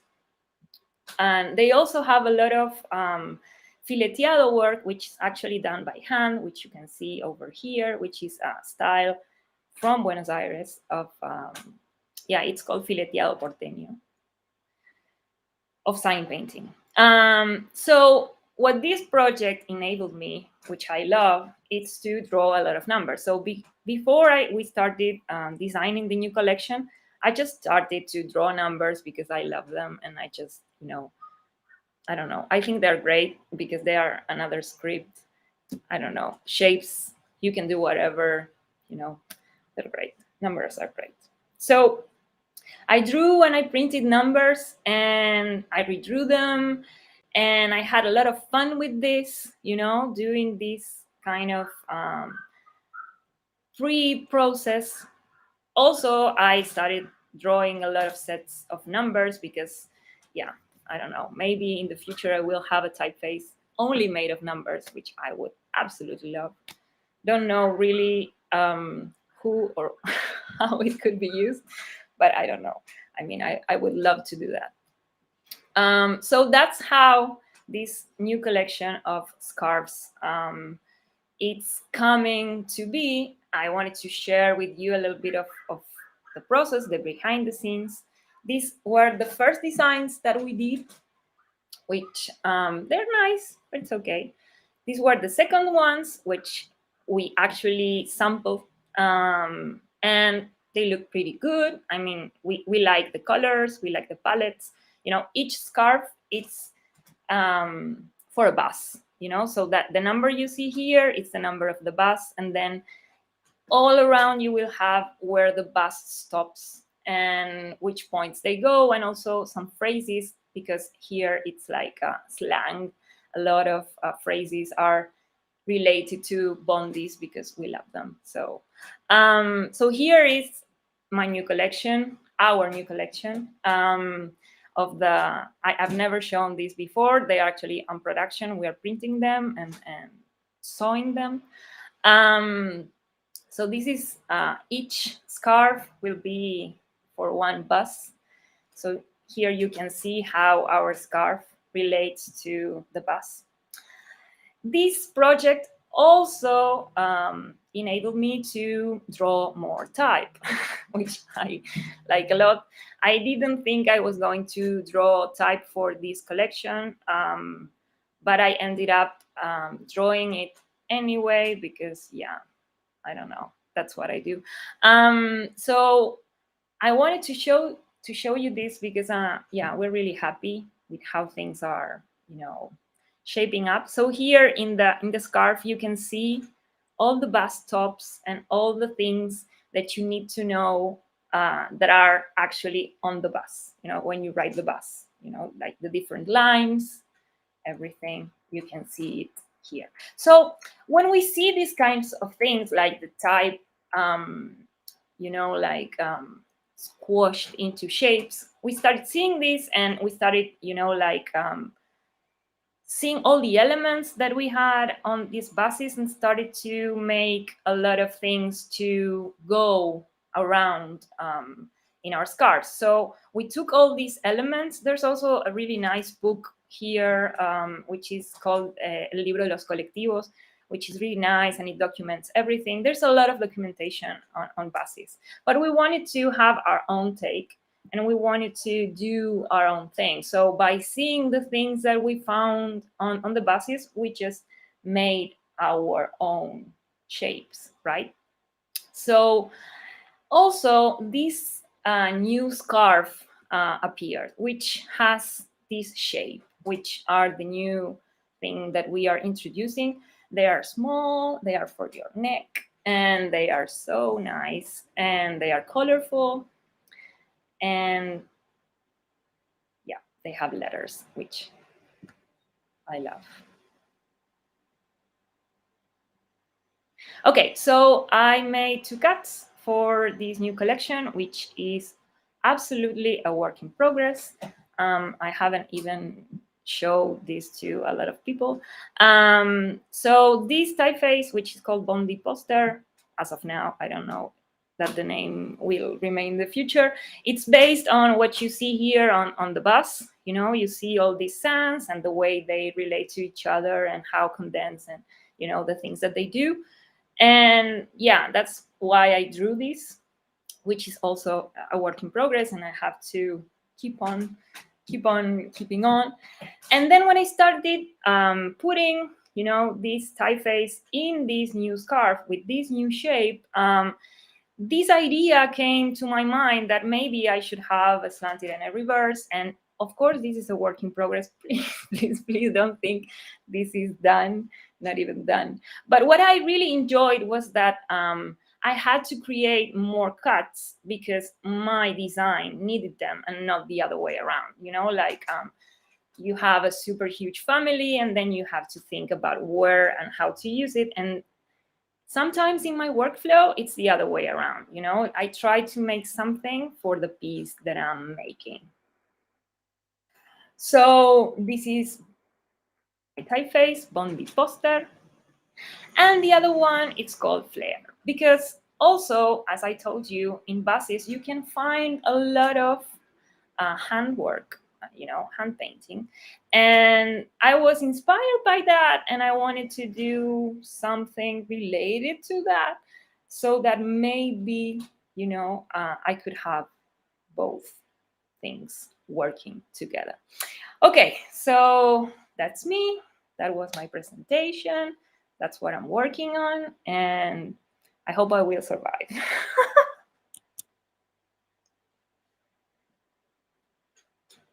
And thanks so much, Mook, for sharing that. Those scarves are so beautiful, and the amount of detail in all of your work, like Ciudadela, it's just mind-blowing how complicated and beautiful those letters are. All right, so we've got 2 more speakers for you, but before that, here's a quick word from our sponsor. Future fonts. We've got tall fonts. We've got pointy fonts. You want a soft font? We got it. We got fonts that'll make you scream. We got fonts that'll make you dance. We got fonts that'll make you say whoa, whoa, whoa, whoa. We've got fancy fonts and groovy fonts and many more. Get them all on Future. Thanks so much to Future Fonts for funding this event. We could not have done it without you. All right, so our next speaker, Rutherford Craze, is a type designer originally from the UK and now located in The Hague in the Netherlands. Rutherford's history as a graphic designer and front-end developer really shows through his work, which is an immaculate balancing of technical and creative perspectives. He's one of those designers where with every release, it makes you say, wow, I wish I had done that. You may better know Rutherford by his type boundary, Mass Driver. On Future Fonts, Mass Driver has released the hits MD Nichrome and MD IO, but he's got a lot of other great typefaces on his own site, such as his recent release, MD Polychrome. Here to talk to us about making tools for making things, please welcome Rutherford Craze.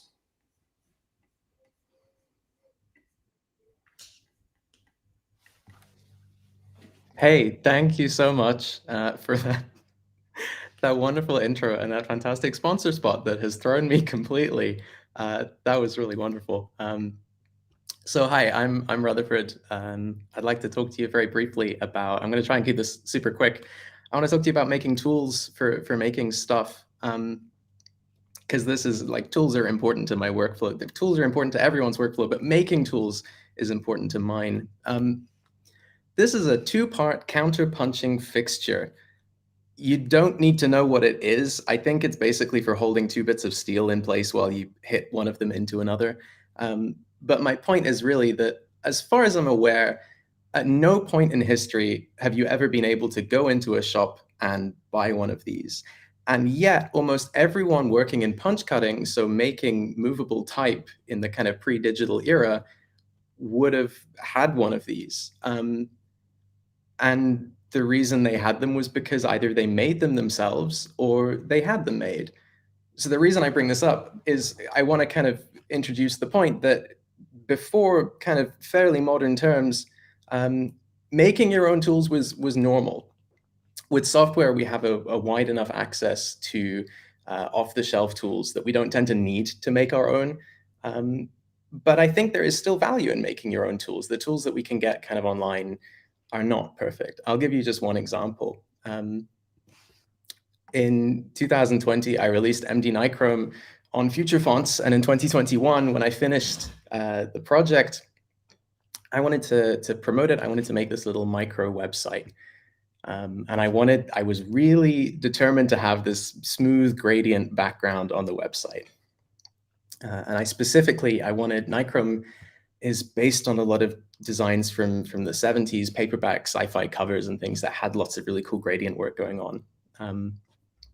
And specifically, I wanted this gradient to go from black to this kind of off-white, sagey green, but to be really rich and intense and blue in the middle, to have that kind of analog feeling.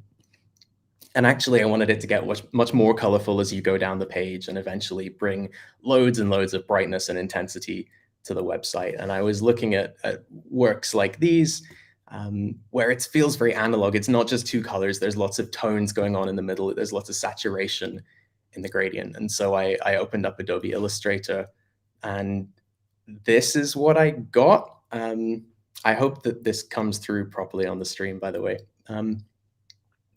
This is what I wanted: nice, smooth, black to white with intensity. And then here's them side by side. So the Illustrator gradient, it's kind of washed out. It's got this weird like horizon line in the middle. And I'll talk about why that is.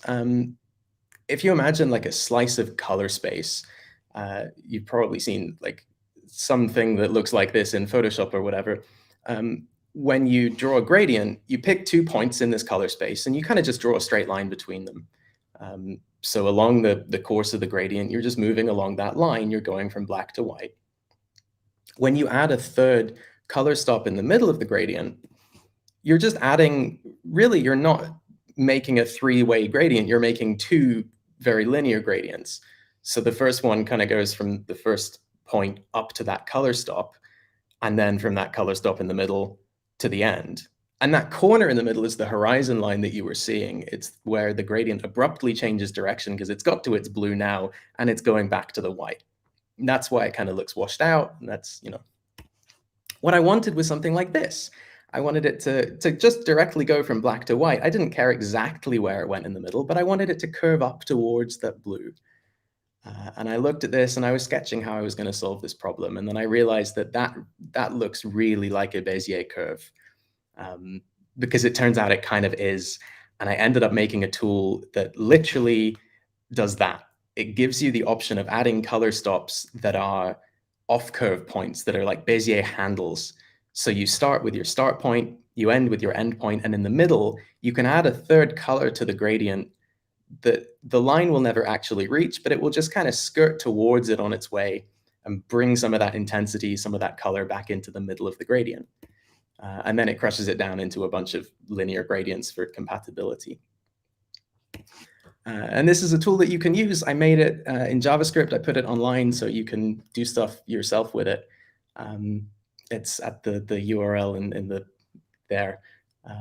But you can kind of see in the bottom left, those are the color stops. So the red and the blue, the start and the end of the gradient, it's hitting those colors precisely. But then the pink and the green, they're just influencing the curve as it goes along. They're not actually colors that appear within the gradient, but that doesn't matter. They're off curve points, they're handles, they're just pulling the line. It's really hard to push a pen the wrong way. It's super easy to kind of pull it towards you to make a flowing line the way that it's meant to be used, but it's difficult to push it against the flow, against the paper. It's kind of scratchy and, you know. With pens, with analog tools, it's really easy to see that they have a grain like this. There's a way that they're supposed to be used. There's a way that they're not supposed to be used. But every tool has a grain. Every kind of software product is exactly the same as those physical tools. It has a particular behavior that it subtly encourages by the nature of its design. When you have a hammer, everything looks like a nail. When you have Adobe Illustrator, everything looks like rectangles. I think within our work as designers, it's really important to be aware of the outcomes that our tools are pushing us towards. And simultaneously, not to discount a particular outcome just because your current tool can't do it easily. To make new things, you need to make new tools. And making tools, as I mentioned right at the start, has historically been the core of the creative process. And while it is no longer required to do our jobs, I still think it's super useful because our existing tools off the shelf are still limited. They're made for the majority of people, and we never fit into exactly that group. So yeah, that's something I wanted to mention. Thank you so much for listening. And here's some stuff.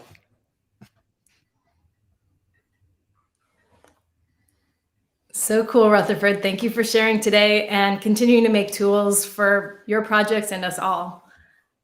We are thrilled to have Flavia Zimbardi as our final speaker.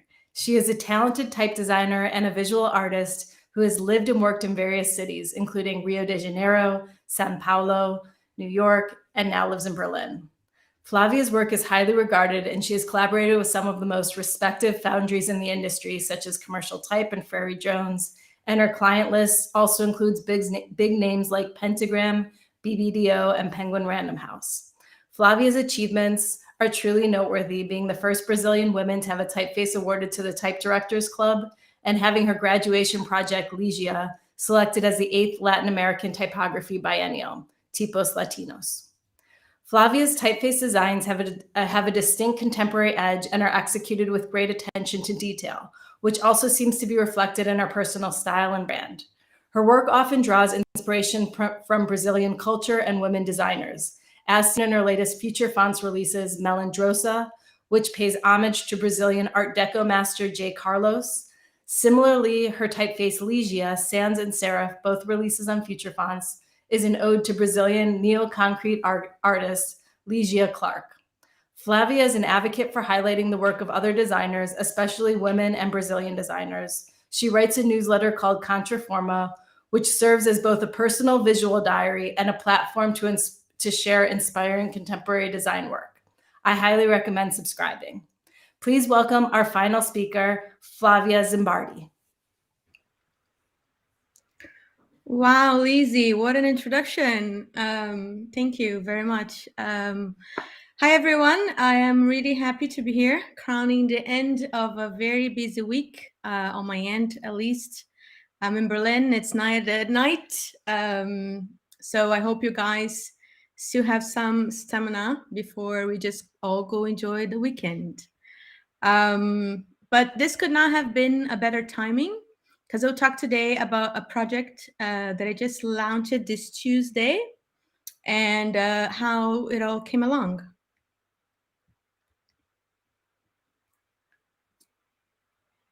As Lizzie mentioned, I'm Brazilian and older than most people think. I'm from Rio de Janeiro, but after graduating design school, I moved to Sao Paulo, where I specialized in editorial design and worked for around 10 years with fashion magazines. In 2013, I realized I needed a change of scenery and moved to New York, where I did Type Cooper, and I started my journey in the type design world in 2016. I lived there for around 7 years. I had the privilege of working and collaborating with a bunch of really cool people, dividing my time between commission and self-initiated projects. Then COVID hit, Trump was president, and I realized I had to move again. This time to Berlin. I got here in August of 2020, a little before the second wave that made us stuck inside for a very long and dark winter. And at this point, I felt like I was starting my third lifetime. And to be honest with you, I was a bit lost. In the summer of 2021, my good friend James Edmondson invited me for an interview on his podcast, Oh No Radio. And during that 45-ish minute conversation, I mentioned my desire to collaborate with other designers, especially from underrepresented groups and from Latin America. But all the confinement during the pandemic really stormed my mental health. And being alone at home in front of the computer 8 hours a day, 7 days a week was not working for me. So I decided to take a break and went bartending. Yep, this was my setup and I got really good at it. So if you ever need espresso martini with the perfect amount of foam, I'm in your gal. But I also learned a lot about building communities. Still, I was slowly chipping off on my own typefaces and started collaborating with incredibly talented graphic designers on the promo materials for those projects. First was Flora de Carvalho for Ligia Sense, and later Samia Jacinto for Melindrosa. I was so happy to see how they made the type shine its best, that it turned into a path of no return and the very beginning of what's coming. In a recent interview about the continued gender imbalance in the type design industry, Nadine Shaheen said, it's not enough that we just exist. We need to exist on every level. For some years now, the industry has patted itself on the back, pointed to the increasing numbers of emerging independent female designers. Yet, how many of them can actually make a living out of their sales? How many are in influential positions or are mentors heading type design programs? How many are leading the medium and big-sized foundries? Well, very few. In Brazil, the disparity is even crazier. Less than 20% of the production of 2020 was credited to female identified designers. From my personal experience, I mostly felt very lucky to be supported by professors and colleagues. However, I can see this being a mix of privilege from the institutions and places I passed by, and for not entering the type industry young. Many cannot say the same, unfortunately. And of course, this ain't purely an issue of gender. Race, social, and economic status may play on footing success as well. Yet, just because it's hard doesn't mean it's impossible. Naturally, we cannot ignore some of the amazing initiatives that have gained momentum since 2018, like the 3-year research about rediscovering women's contribution to type history, led by Fiona Ross, Alice Savoy, and Elena Lecca at the University of Reading, which, which by the way, has a great reading list on their website. I'd highly recommend many of these books. You guys can go over there and check it out, make some notes. Also the scholarships, Beatrice Ward from the TDC and the Mali from Sharp Type. And then more women have been awarded recently at Tipos Latinos, the Latin American Typographic Biennial, for example, The female representation jumped from 5.9% in 2006 to 35% this year. Still, there's so much unrecognized talent out there, so much imposter syndrome, and so few women in leadership positions. So I grasped more could be done. I quit the bar and start working on growing the community by doing what I know best, drawing type. This is phase one of a bigger project where I hope to help more women overcome the very high barriers of our patriarchal industry and society by publishing their work. Meet the power trio of this inaugural launch, Tida Tep, Inge Plunix, and Aya Kaitu, with whom I had the pleasure and lots of fun creating the collaborative type families, Octavia, Jobin, and Hanai. All three fonts had very different processes and will evolve in their own ways. Jobin started from a sketch I did back in 2019 and has its roots in historical and vernacular references. Oh, blah, blah. Sorry. Sometimes the R's. I'm so used to my own Carioca accent. Anyways, Hanai was conceived from scratch with the fashion industry in mind, and Octavia is Tida's final project at Typesetter from 2017, inspired by hetero vibes of film noir.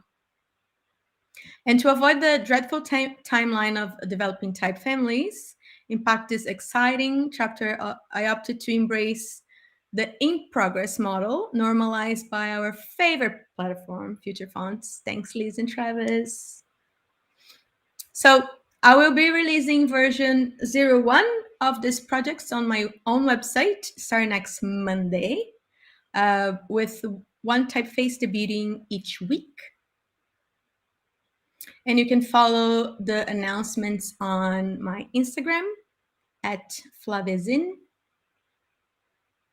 But since we're here between family, I'll share a little spoiler. Named after the trailblazing Japanese fashion designer, the first Asian woman to join a haute couture house in Paris, Hanai Mori. So that's Hanai.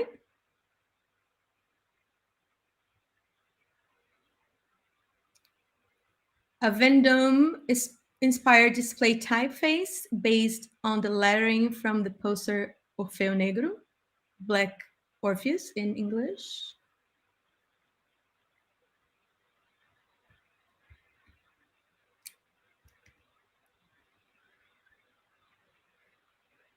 And a low contrast type family inspired by titles and end credits of movies from the 40s and 50s. And I promise after this I'll draw sans serif, okay?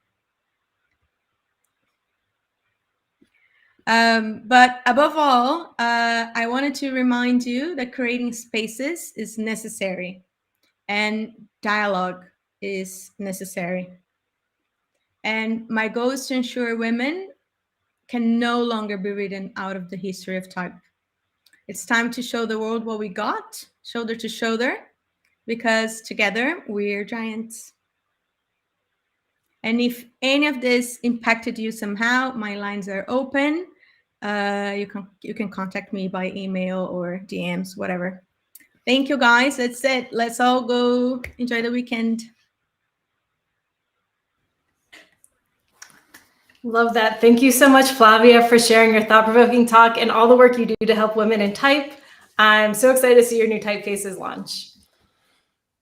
And so that's it. Thank you so much for joining us for our first ever Future Fonts HyperTalks. We're humbled to see all the interest and looking forward to organizing more of these in the future. If you want to support us or the speakers, maybe license some of their fonts on futurefonts.xyz. Thanks to all the speakers for sharing a little piece of your world, and to Chloe Miller, who has done so much work behind the scenes to help us prepare for this event. And also a shout out to the typefaces we used in the branding and materials for HyperTalks, Halunke by Elena Schneider and Zetkin by Inga Plonix. We hope you have a wonderful weekend wherever you may be. Thank you again for joining us. But